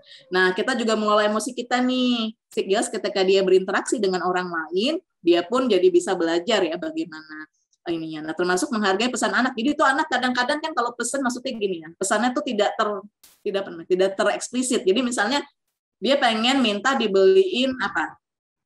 Roti misalnya ya. Terus tapi dia nggak enak nih minta sama kita gitu kan. Kadang-kadang Bunda, lapar. Itu kan sebenarnya dia lapar, pengen ada roti tuh dia lewat gitu ya. Nah, itu pesannya tuh jangan dicuekin, jangan terus sih gitu. Bukan gitu ya, Mams, tapi Ade lapar, oh Ade mau roti gitu. Jadi kita berusaha memahami dia. Kalau gitu dia pasti akan senang ya. Termasuk memberi kepercayaan ke anak, misalnya dikasih tugas ya. Di sini mungkin ada beberapa Mams yang sudah memberikan tanggung jawab bersihin rumah mungkin ya, buat bantuin nyapu ya, atau apa, bantuin apa lagi? Beresin kamar. Ya, beresin kamar gitu. Banyak hal yang kita bisa lakukan sebagai bentuk kita percaya bahwa dia bisa melakukan. Termasuk juga memberikan apresiasi. Ini kalau udah selesai nih dibersihin, aduh rumahnya atau kamarnya rapi banget sih Mas, gitu. Misalnya dia kakak ya, rapi banget sih Mas, adik pasti bangga deh, Bunda juga bangga gitu. Jadi jangan segan-segan atau jangan lupa untuk sering memberikan apresiasi, kita bangga, kita apresiasi dia gitu ya atas pencapaian walaupun hal kecil ya, karena ketika kita berikan apresiasi itu kadang menambah kepercayaan diri dia, kepercayaan diri si anak ya. Nah, di sini ada tontonan ya. Saya ingin nanti kita bahas, silakan ditonton.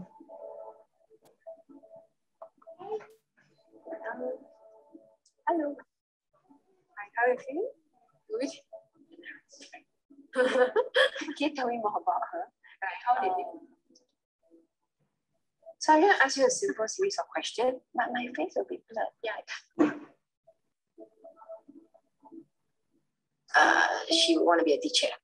Saya sendiri nak jadi princess. Princess? I don't think he's set his mind yet on anything in particular. I think pilot. I want to be a pilot when I grow up. His favorite subject should be English, Chinese. Chinese. Who is his best friend at school? Very difficult to say. Not too sure. Joseph? Joseph. Kifa. Adelina. Adelina. And she likes a boy. Darius? She doesn't let people know, so I don't tell you. No boyfriend for me. Just friend.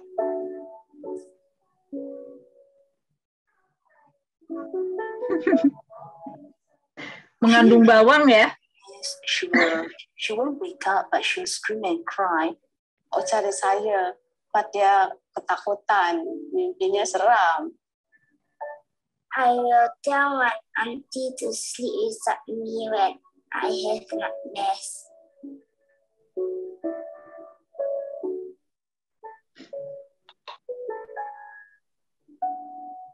Ya sebenarnya ini iklan ini ya, iklannya apa namanya, mungkin program apa ya. Jadi yang saya mau Mams ambil pesan dari video itu adalah saya bukan menjudge bekerja atau tidak bekerja ya, karena kuncinya adalah mendampingi. Dia bekerja tapi dia bisa mendampingi, quality time nggak masalah juga gitu ya. ketika dia tidak bekerja atau misalnya IRT, tapi memang dia tidak mendampingi quality time, ya sama saja ya, tidak akan bisa menjawab pertanyaan-pertanyaan tadi dengan benar. Saya pernah mengalami posisi itu saat si anak saya masih kecil banget. Tapi terus kemudian saya belajar gitu ya, saya introspeksi diri gitu. Oh iya, kok saya nggak tahu apa-apa tentang anak saya. Jadi akhirnya saya bilang nih, saya dulu pakai babysitter, saya bilang, Mbak, berikutnya kalau ada apa-apa pokoknya sama saya gitu, si anak kita harus sama saya, hampir lebih banyak waktunya gitu. Ya itu sebenarnya bentuk kita sebagai orang tua itu kita harus belajar terus ya, apa yang bisa kita lakukan, kesalahan-kesalahan. Jadi gini, kalau sudah terjadi, oke, itu menjadi pembelajaran buat kita, walaupun mungkin ada penyesalan segala macam, ya itu wajar. Tapi dengan kita mengetahui itu sekarang, ya kita rubah gitu. Kita rubah mindset kita rubah perilaku kita cari apa namanya solusi. Bagaimana kita bisa jangan sampai seperti tadi gitu. Ketika ditanya anaknya kita nggak ngerti gitu anak itu. Tadi kan miris ya, soalnya beda banget gitu antara si apa namanya ibunya kandung dengan si pembantunya. Ternyata anak-anak itu lebih dekat ke pembantu karena memang lebih banyak waktu. Kenapa coba? Kenapa kalau menurut Mama Nik, kenapa si anak itu bisa dekat banget sama pembantu? Salah satunya apa? Mungkin kalau sama pembantu itu selain karena lebih intens bertemunya, tapi juga biasanya pembantu nggak ada tuntutan macam-macam gitu. Jadi dia bisa lebih slow dalam membimbing anak atau mendampingi anak dalam kehidupan sehari-harinya. Beda ketika menjadi seorang mama ya, banyak tuntutan macam-macam dan apalagi mama yang sering membanding-bandingkan dengan anak lain. Jadi mungkin beda di situnya ya, mungkin ya. Jadi memang yang pernah nggak lihat pembantu ngomel ke anak? Nggak ada ya. Tapi kalau ibu ngomel ke anaknya kan banyak. Nah, banyak. Betul. Jadi memang ketika kita mengeluarkan suatu verbal atau apalagi kekerasan fisik atau kita hanya nada tinggi, itu mungkin anak langsung kabur ibaratnya ya, menciut gitu dan dia menjauh. Nah, justru di situ kita sekarang belajar mulai dari intonasi suara lah ya, kita latihan intonasi suara kita supaya nada kita melembut gitu, atau minimal kata-kata yang kita katakan yang positif lah, bukan yang negatif gitu ya. Memang tidak mudah, saya tidak pernah bilang mudah banget gitu, easy, no, tidak mudah, namun bisa kita lakukan selama kita konsisten dan kita niat gitu. Itu sih inti dari Zoominar kali ini ya. Saya di sini mengajak mam semua supaya lebih menjaga kesehatan mental sendiri, tujuannya buat ke anak kita. Nah, kesehatan mental di sini juga mams juga harus pahami, dengan menjaga kesehatan mental diri kita, anak pun juga ataupun keluarga lain juga akan sehat secara mental. Seperti itu. Nah ya, terima kasih banyak atas waktunya. Silakan. Seru sekali, Mam Ken. Jadi ternyata memang kesehatan mental itu berkaitan dengan emosi ya, Mam Ken ya. Dan emosi itu ada beragam macamnya. Ada yang negatif, ada yang positif. Nah, ketika emosi negatif yang datang, it's okay. Yang nggak okay ketika kita membiarkan emosi negatif itu tanpa mengelola dengan baik. Nah, itu ya. Dan akhirnya berdampak juga nantinya ke anak-anak dalam pola asuh dan juga hubungan di dalam keluarga. Keren sekali, Mam Ken, materinya, dan tadi sudah banyak juga yang di kolom chat share pengalamannya atau bahkan banyak sekali yang bertanya. Nah, sekarang kita juga akan menuju ke sesi berikutnya, yaitu tanya jawab ya, Mam Ken Lia ya. Boleh kita bacakan chatnya, atau mungkin ada moms di sini yang akan bertanya secara langsung ataupun curhat berbagi pengalamannya, boleh raise hand. Sembari itu kita baca dulu kali ya, salah satu yang ada di kolom chat ya, Mam Ken ya. Ya, satu dulu kali bacanya. Oke, kita karena banyak banget jadi acak ya. Boleh. Dari UC Jakarta, Mam A Jakarta 2. Siang Mbak Ken, bagaimana solusinya jika kita para mama merasa selalu kurang me time-nya ya? Apakah itu termasuk egois atau ada yang salah ya? Nah, silakan Mam Ken. Oke. Jadi namanya tadi kan kita ini ya, slide saya ada namanya manajemen waktu ya. Nah, manajemen waktu itu harus imbang ya. Imbangnya itu terus bukan berarti kita kebanyakan atau apa gitu. Selama kita tahu ya, kalau pakai imbang itu juga ada skala prioritas gitu. Kita mau prioritasin yang mana? Kalau saat ini misal contoh minggu ini lagi musim ujian, terus kita me time gitu di minggu itu, ujian anak maksudnya ya, ujian si anak. Kalau menurut saya juga sebaiknya tidak gitu, karena prioritas saat itu di minggu itu adalah ujian si anak. Berarti me time-nya diundur aja Bu atau Mam gitu ya, diundur di saat si anak itu lagi liburan atau dia sudah agak sesi tenang gitu ya, sehingga me time itu bisa kita titipin. Sekarang kalau lagi ujian kita mau titipkan, kalau me time itu berarti si anak harus kita titipkan dong ya. Kalau misalnya nggak ada pembantu, dititipin siapa gitu, atau suami. Nah itu kan juga kita harus bagi waktu nih sama suami. Suaminya berkenan nggak, atau suami lagi banyak kalau lagi kalau kerjaan tuh ada timeline, deadline, entah dia deadline rapat, entah dia deadline target gitu. Nah kita harus tahu itu gitu. Jadi yang namanya me time egois atau tidak ya enggak juga sih, cuman di sini harus lebih bijak dalam menentukan kapan waktu me time-nya, berapa lama me time kita, itu dilihat dari skala prioritas, manajemen waktu, dan disepakati dengan yang dititipin. Kalau misalnya nggak perlu dititipin, misalnya contohnya apa? Kalau contoh saya nih sekarang jujur saja ya, anak saya di pesantren. Jadi saya mau me time seberapapun juga mungkin nggak masalah. Tapi saya punya skala prioritas. Skala prioritas saya apa? Saya tetap mau mendampingi anak saya. Saya gabunglah ke FOMG. Nah, me time-nya saya sedikit aja. Toh saya masih merasa mental secara kejiwaan ya nggak masalah juga ya. Me time itu kan lebih kepada bagaimana kita merasa kita butuh untuk men-charge ya. Self-care kita untuk men-charge mental kita seperti itu. Oke, itu dia Mam Yusi Ika. Jadi intinya adalah manajemen waktu ya, Mam Kenlia ya. Bagaimana kita bisa memplottingkan, dan me time itu nggak perlu lama-lama ya, Mam Ken ya. Nah iya, nah ini gini juga, me time tiap orang kan berbeda-beda ya. Kalau saya jujur aja, kalau saya sendiri contoh, saya itu hobinya berenang. Jadi saya berenang sejam 2 jam nonstop, udah cukup tuh saya me time-nya. Gitu. Nah ada yang lain, dia me time-nya mungkin, mohon maaf, ada yang shopping. Shopping itu dia dari pagi gitu misalnya sampai sore, kan beda-beda nih ya.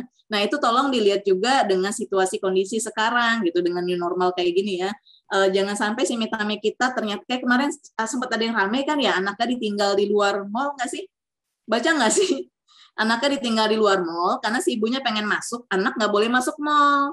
Anak ini nangis. Nah dipoto lah nih sama saya, nggak tahu deh ada wartawan mungkin dia, dan itu diposting gitu. Nah itu kan agak miris ya. Ketika si ibu ini me time tapi anaknya nangis, ibu saya kemana, si satpam udah bingung nih mau nyariin ibunya juga nggak tahu yang mana gitu kan. Jadi jangan juga kita merugikan orang lain atau bahkan menelantarkan anak kita. Coba kalau ada yang nyulik atau gimana, kita kan berpikirnya harus panjang ya. Nah itu contoh yang me time kurang tepat menurut saya seperti itu.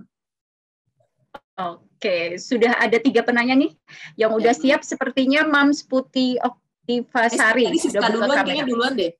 Mam Siska duluan kayaknya yang raise hand. Oke, Mam Siska, boleh dibuka videonya? Aku mohon maaf lagi nggak bisa buka video, Mam. Oke, nggak apa-apa ya. Silahkan Mam Siska, dari mana Mam Siska? Siska dari Mom Academy Depok. Oke, silakan. Terima kasih kesempatannya, Mam Anik. Mam Ken, aku mau nanya, tadi kan aku tuh tertarik banget dengar yang skripsi Mam Ken itu loh. Terus ada tadi kata-katanya yang berarti orang itu ada fase yang tidak dia dapatkan tapi masih bisa dipelajari. Nah, pertanyaan aku itu gimana cara mempelajari fase yang terlewat itu dan berapa lama kita harus mempelajarinya. Terus yang kedua boleh ya, Mam ya? Boleh. Yang kedua tadi kan yang bersuara pelan sama anak. Nah, ini biasanya kalau kita habis dari webinar kayak gini ya, mungkin sehari 2 hari itu masih konsisten ya, tapi setelah itu balik lagi gitu loh. Sering banget kayak gitu. Nah, jadi gimana tipsnya biar kita tetap konsisten menerapkan ilmu yang didapatkan? Makasih Mam Ken, Mam Anik juga. Ya, langsung jawab aja dulu biar nggak lupa ya Mam Anik ya. Boleh, silakan. Okay. Tadi yang pertama, di dalam tahapan si emotional intelligence Daniel Goleman itu memang ada tahapan-tahapannya. Ketika dia miss-nya di mana nih? Contoh, misalnya tadi dia miss-nya nggak tahu nih, kalau nangis adalah bentuk dia sedih. Gitu. Mungkin sama tadi, sama orang tuanya nggak boleh nangis, jadi dia nggak tahu tuh, nangis itu related dengan emosi yang mana gitu. Nah, pelajarinya ya nonton TV kayaknya ya, nonton film, kalau menurut saya nonton film yang kalau saya tuh suka mencari film atau YouTube ya. YouTube-nya saya pakai dengan cara gini, browsingnya keywordnya gini, inspirasi kisah nyata inspiratif gitu. Nanti kan keluar tuh banyak kisah. Saya nontonnya bareng anak saya ya, kan anak saya udah agak dewasa, udah masuk SMP kan waktu itu. Jadi saya pengen anak saya juga terbuka pikirannya bahwa di dunia nyata itu ada kejadian begini gitu. Ada kejadian yang tidak baik-baik saja. Maksudnya kan kalau kita ngalamin nggak ada hal yang ekstrim nggak nyaman ya. Contoh peperangan kita kan nggak ngalamin ya. Terus kemudian contoh lagi apa gitu, kekerasan apa. Nah itu saya berusaha mengajari minimal dia tahu di film ada kejadian nyata, tapi orang itu berhasil, makanya dibilang keywordnya ada inspiratif. Kalau dia cuma kisah nyata aja kan tidak ada solusi yang bisa diambil sama ilmunya nih sama kita ya, hikmahnya. Tapi kalau inspiratif itu bisa dia berhasil nanganinnya gitu. Jadi saya biasa nonton kayak gitu, nanti kita kan akan nangis ya. Nangis gitu, ekspresi-ekspresi dari si tampilan aktor-aktor itu kan sangat bagus ya untuk kita pelajari dia marahnya seperti apa. Makanya yang menang-menang Oscar itu tuh saya suka nonton, suka penasaran saya. Sampai siapa sih yang pemenang film Oscar ini terbaik, Best Actor, Best Actress itu saya suka nonton. Kenapa? Saya penasaran sama mimiknya. Saya biar bagaimanapun juga tadi pertanyaannya Mam Siska adalah belajar sampai kapan? Kalau menurut saya kita harus terus belajar untuk meningkatkan emotional intelligence kita gitu, karena emotional intelligence itu kayak IQ deh. IQ kita mungkin nggak sih turun? Mungkin nggak Mamanik IQ kita turun? Mungkin. Nah, sama seperti gitu. IQ kita turun kalau kita nggak latih. Kalau kita selama 5 tahun nggak pernah belajar 1+1 sama dengan 2 tambah.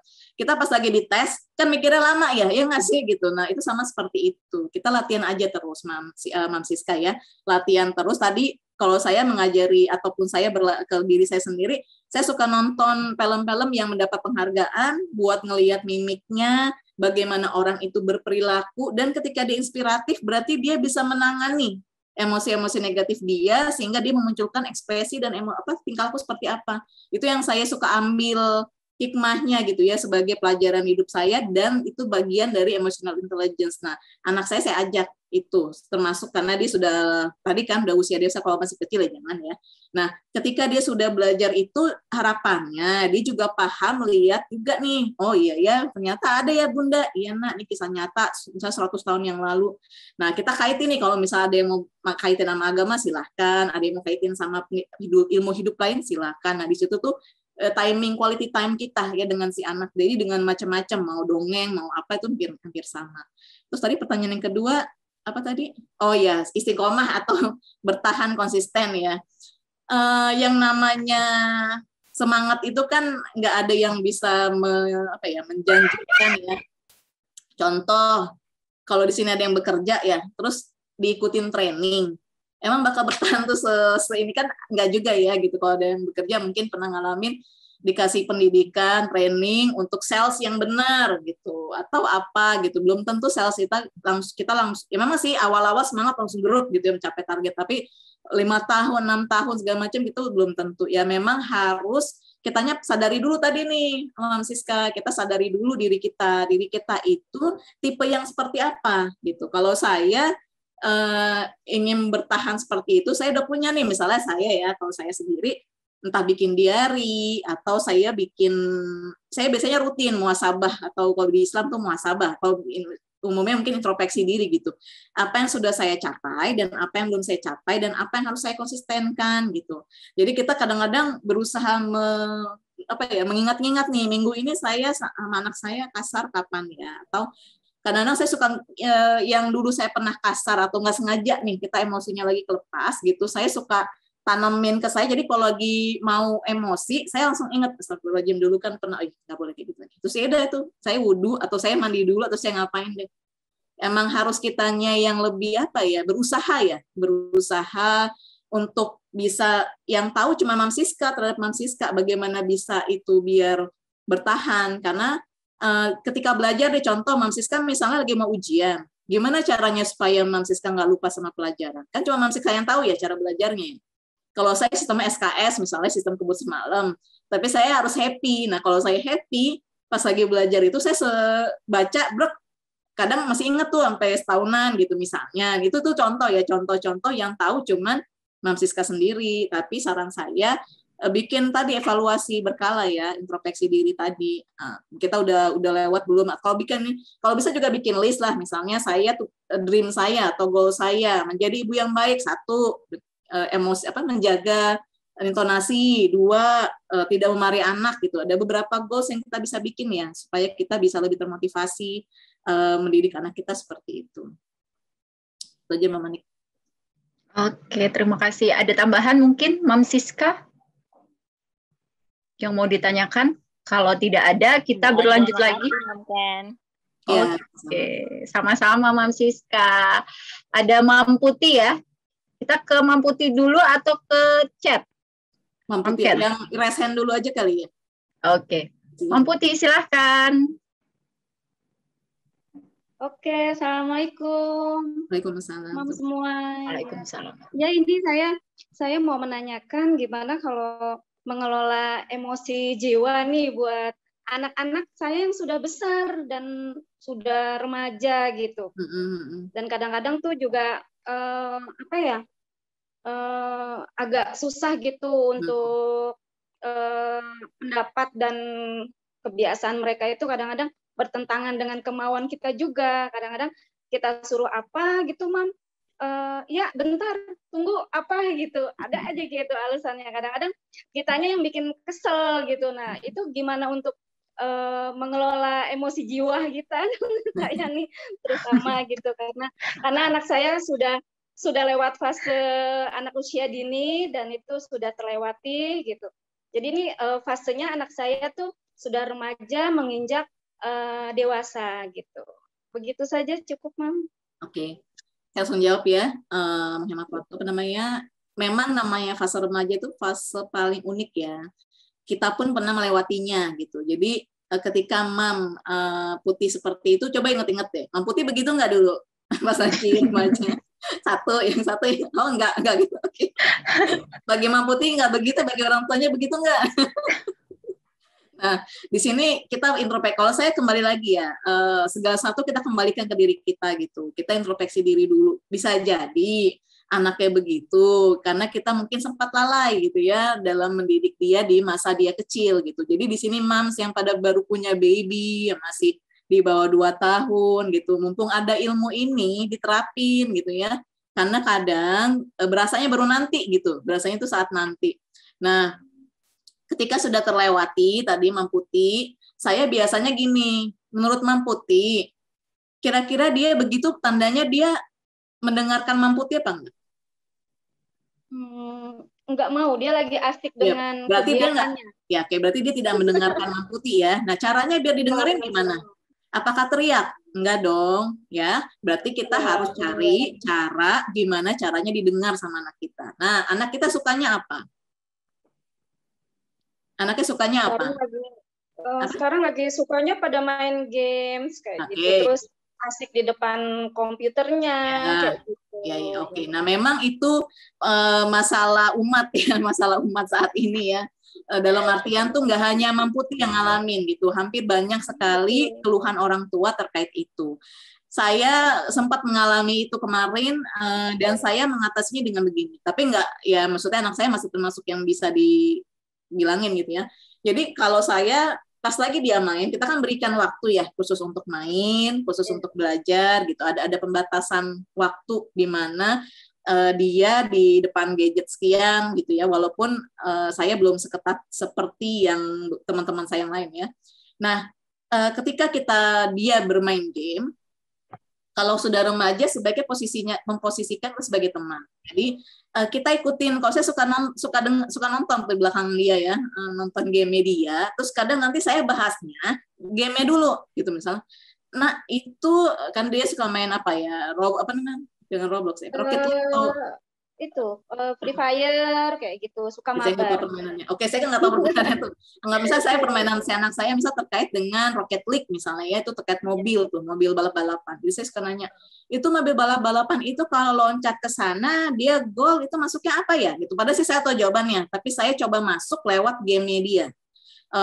Oh itu bunda, itu begini, itu begini, itu begini. Oh jadi kalau bunda jadi game itu, jadi bunda gini-gini dong. Iya bunda. Nah pelan-pelan tuh saya masuk nanti. Oh itu kalau mobil harus ada tugas target ya. Terus kalau misalnya nggak tercapai nanti kelompoknya marah nggak? Misalnya kan tuh udah tim tuh kalau si Rocket League ya. Iyalah nanti kalau dia nggak meranin sebagai apa tuh namanya tuh kiper nanti kalah lah timnya. Nah kalau di pelajaran kelompok yang kemarin berarti kamu kalau ngerjain tugas kelompok kamu ini dong. Nggak ini dong. Iyalah ya harus ngerjain tugas kelompok dong. Nah tepat waktu apa enggak seharusnya gitu. Jadi saya bertanya lagi nih ke dianya gitu.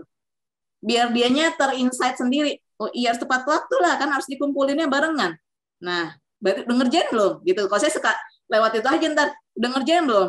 Belum. Ya udah sekarang kerjain. Jadi mau nggak mau dia matiin tuh, karena dia kan tahu oh iya ya bisa. Kalau saya suka menganalogikannya masuk ke dia itu dengan cara yang dia suka gitu. Dia di game apa, saya masuk dulu gitu. Tadi kan dia kan nggak mau karena main game saya tar dulu gitu ya. Terus kita nonton gitu. Oke itu. Nah kita masuk di situ, Bun. Ya kok Bun, Mam. Ya kita masuk di situ. Terus nih habis main game misalnya nanti dia ngomong sama temennya gitu ya. Misalnya lagi apa tuh? Apa sih video call? Bukan video call, voice call yang pakai apa tuh? Sering video call. Bisa pakai apa? Ada namanya yang aduh saya lupa lagi dia barusan. Yang nggak kena kayak WhatsApp tapi bukan WhatsApp. Apa namanya? Bisa pakai Skype ya? Skype bukan? Apa ya? Aduh saya lupa. Waktu kan saya lupa. Nah, itu pakai gituan kan ya. Jadi dia ngomong, nah itu saya suka dengerin. Dia ngomong apa. Ntar saya bahas nih. Nah, itu kalau namanya si A, itu orang mana? Oh, itu orang luar negeri misalnya ini gitu. Oh, coba deh. Coba Bunda pengen dengar ngomong apa. Termasuk termasuk Mam, Putih, kalau saya sampai amatin pembicaraannya itu mengarah ke, mohon maaf ya, grooming kah, kemudian sarah seks atau apalah itu LGBTK itu saya dampingin. Jadi ketika usia remaja kita jadi temen nih, temennya itu benar-benar temen gitu supaya kita sambil ngelihat dia sudah sejauh mana. Di dunia maya itu kita nggak bisa kontrol, Mam. Jadi kita harus hati-hati dengan cara kita involve di situ. Ya, dibilang kepo segala macam saya suka dibilang ngapain sih Bunda kepo-kepo enggak. Bunda pengen tahu aja. Pernah saya dikatain kepo sama anak saya. Iya. Enggak, ntar di situ mamsnya cari apa ya? Cari alasan. Saya cari alasan gini. Enggak kan Bunda buat penelitian teman gitu. Kalau saya sih bisa-bisa saya ngomong gitu ya. Buat penelitian teman pengen tahu itu terus bahasa asing apa bahasa Inggris coba deh. Bunda pengen dengar dia bahasa Inggrisnya bagus nggak ya? Padahal saya pengen tahu dia ngomongin apa. Saya suruh speakerin karena kadang-kadang mereka kan gini ya. Nggak dengar kan kita ya.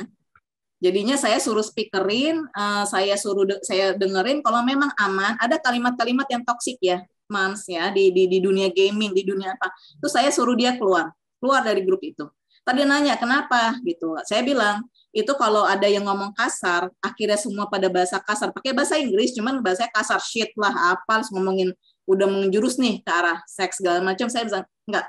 Itu sudah sudah tidak baik untuk kamu. Usianya berapa? Itu pasti udah usia dewasa. Kamu masih usia sekian. Enggak, nah. Entar dia ganti lagi gitu ke kelompok yang lain dan saya amatin lagi. Kalau dia aman, kelompoknya saya diemin, nggak apa-apa gitu. Jadi pengontrolan saya walaupun dia di online tetap saya lakukan dengan cara itu gitu ya. Karena ketika sekarang dunia maya kita nggak bisa ngontrol yang lain loh. Nggak, kalau kita nggak ngelakuin itu siapa lagi? Gitu kan. Jadi di sini bukan dibilang mami sok tahu gitu apa sih mami mau ikut campur gitu terserah ya tapi selama si anak itu tidak protesnya keras saya pelan-pelan berusaha bilang saya juga jelaskan ke anak saya bahwa kita itu di dunia ini ada manusia baik, ada manusia yang kurang baik gitu ya. Kalau kita bergaul dengan orang yang baik, insya Allah mungkin kita akan aman. Tapi khawatirnya nih dunia maya, Bunda nggak tahu dia tuh di sana tuh penjahat kah ya? Kita kan nggak tahu ya di balik dia. Kamu kenal nggak? Coba udah pernah lihat video call mukanya nggak gitu? Kadang-kadang jarang, kalaupun video call paling 1-2 gitu. Kalau saya lihat mukanya, oh oke, ini masih usia 13 tahun, berarti kan wajar. Yang sekarang itu kan pedofili ya, Mams ya. Yang di dunia maya itu juga banyak pedofili. Jadi dia di situ pura-pura nih di gamenya usianya sama, padahal sebenarnya dia sudah tua gitu dan dia mengincar di situ namanya grooming itu lewat dari situ gitu. Nah ini sebelum ke arah sana, kita berarti harus cut di sini, kita lanjut ke pertanyaan berikut. Jadi intinya begitu ya, Mam Putih ya. Ketika kita punya usia SMP atau tadi remaja, posisikan sebagai teman, yang sudah lewat ya kita minta kita minta maaf ke dia gitu. Jikalau memang kita punya kesalahan dalam didiknya gitu. Si anak itu pasti tahu sih, udah usia segitu mereka lebih lebih pintar sebenarnya dibandingkan yang kita pikir. Jadi kita mengapresiasikan dia bahwa Bunda tahu kamu itu sudah paham apa yang baik dan buruk buat kamu. Sini Bunda cuma pengen ngelindungin kamu gitu-gitu ya. Di situ quality time kita pergunakan dengan baik gitu. Seperti itu paling. Baik, Mam. Terima kasih atas jawabannya. Ya. Iya, sudah puas ya Mam Putih. Wah, Mam Ken seru banget ya sharing ilmunya. Tapi ternyata dari panitia udah overtime, Mam. Wah, sayang banget. Padahal bahasanya masih seru. Kita nggak hanya membahas tentang kesehatan mental ternyata di sini, tapi kita juga dapat ilmu tentang pengasuhan anak dari Mam Ken. Wah, seru sekali. Terima kasih Mam Ken. Nah, sebelum kita tutup acara ini, tadi Mam Ken kita juga sudah mengutarakan tadi di awal bahwa ada info akan ada hadiah bagi para pemenang. Yang pertama adalah pemenang sharing pengalamannya. Siapa tadi Mam Ken? Sudah ada Mam Berni yang berhasil atau mendapatkan 1 logam mulia seberat 0,1 gram.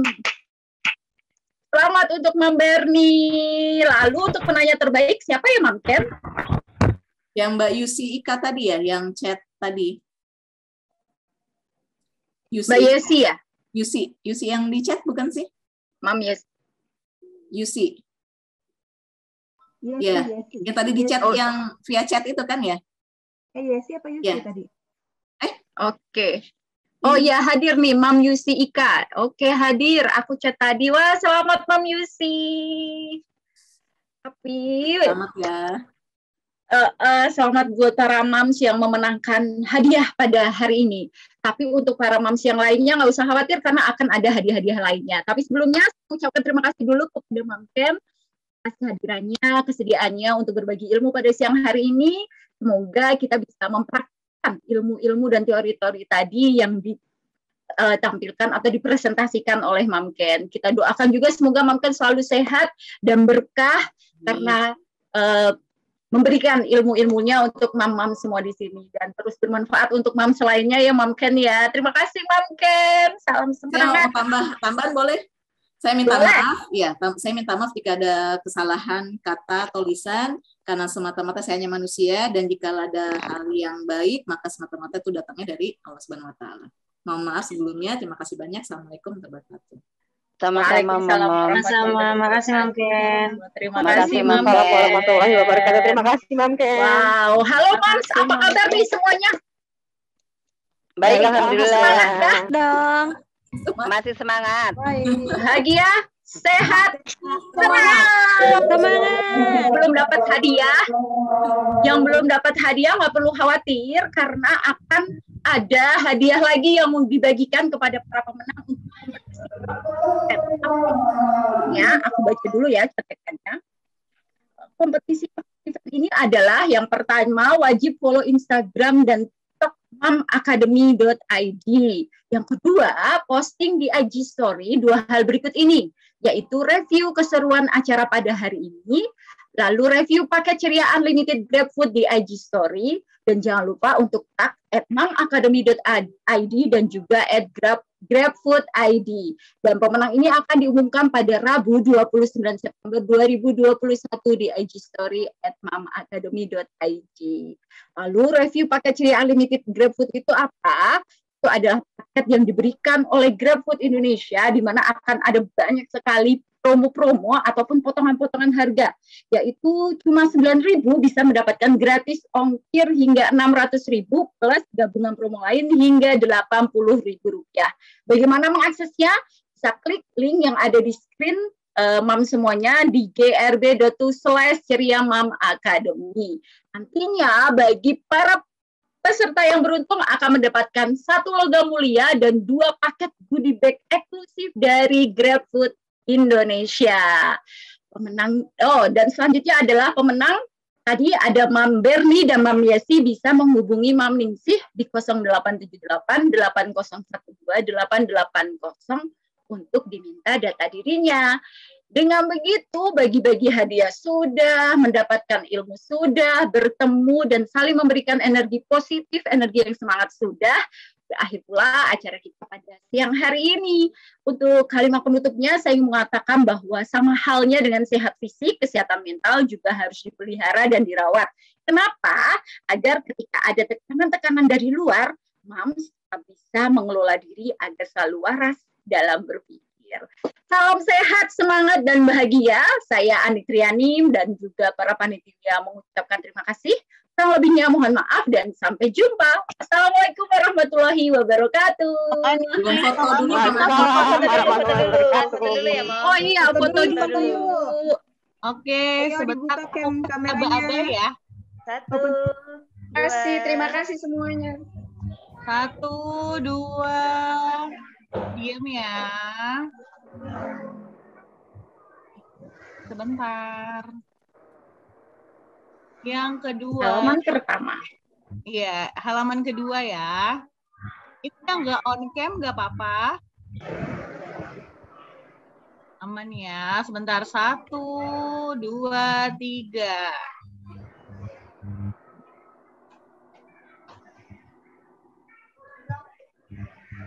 Halaman ketiga. Terakhir aku banyak sama ya. Mom Bilkis lagi di jalan pakai helm. Luar biasa. Luar biasa. Oke, yang terakhir 1, 2, 3. Oke, selesai. Terima kasih. Terima kasih Mom semuanya. Demi Mom Ken, Mom Anik. Iya, sama-sama. Iya, Mom Restri. Mom Bilkis lagi di mana ya? Udah keluar ya? Ya, sekali lagi. Terima kasih banyak. Terima kasih semuanya. Hati-hati Mom Bilkis, hati di jalan. Insyaallah. Jangan ngebut, jangan ngebut. Makasih Mom semuanya. Makasih Mom Ani, makasih Mom Ken. Sama Mama.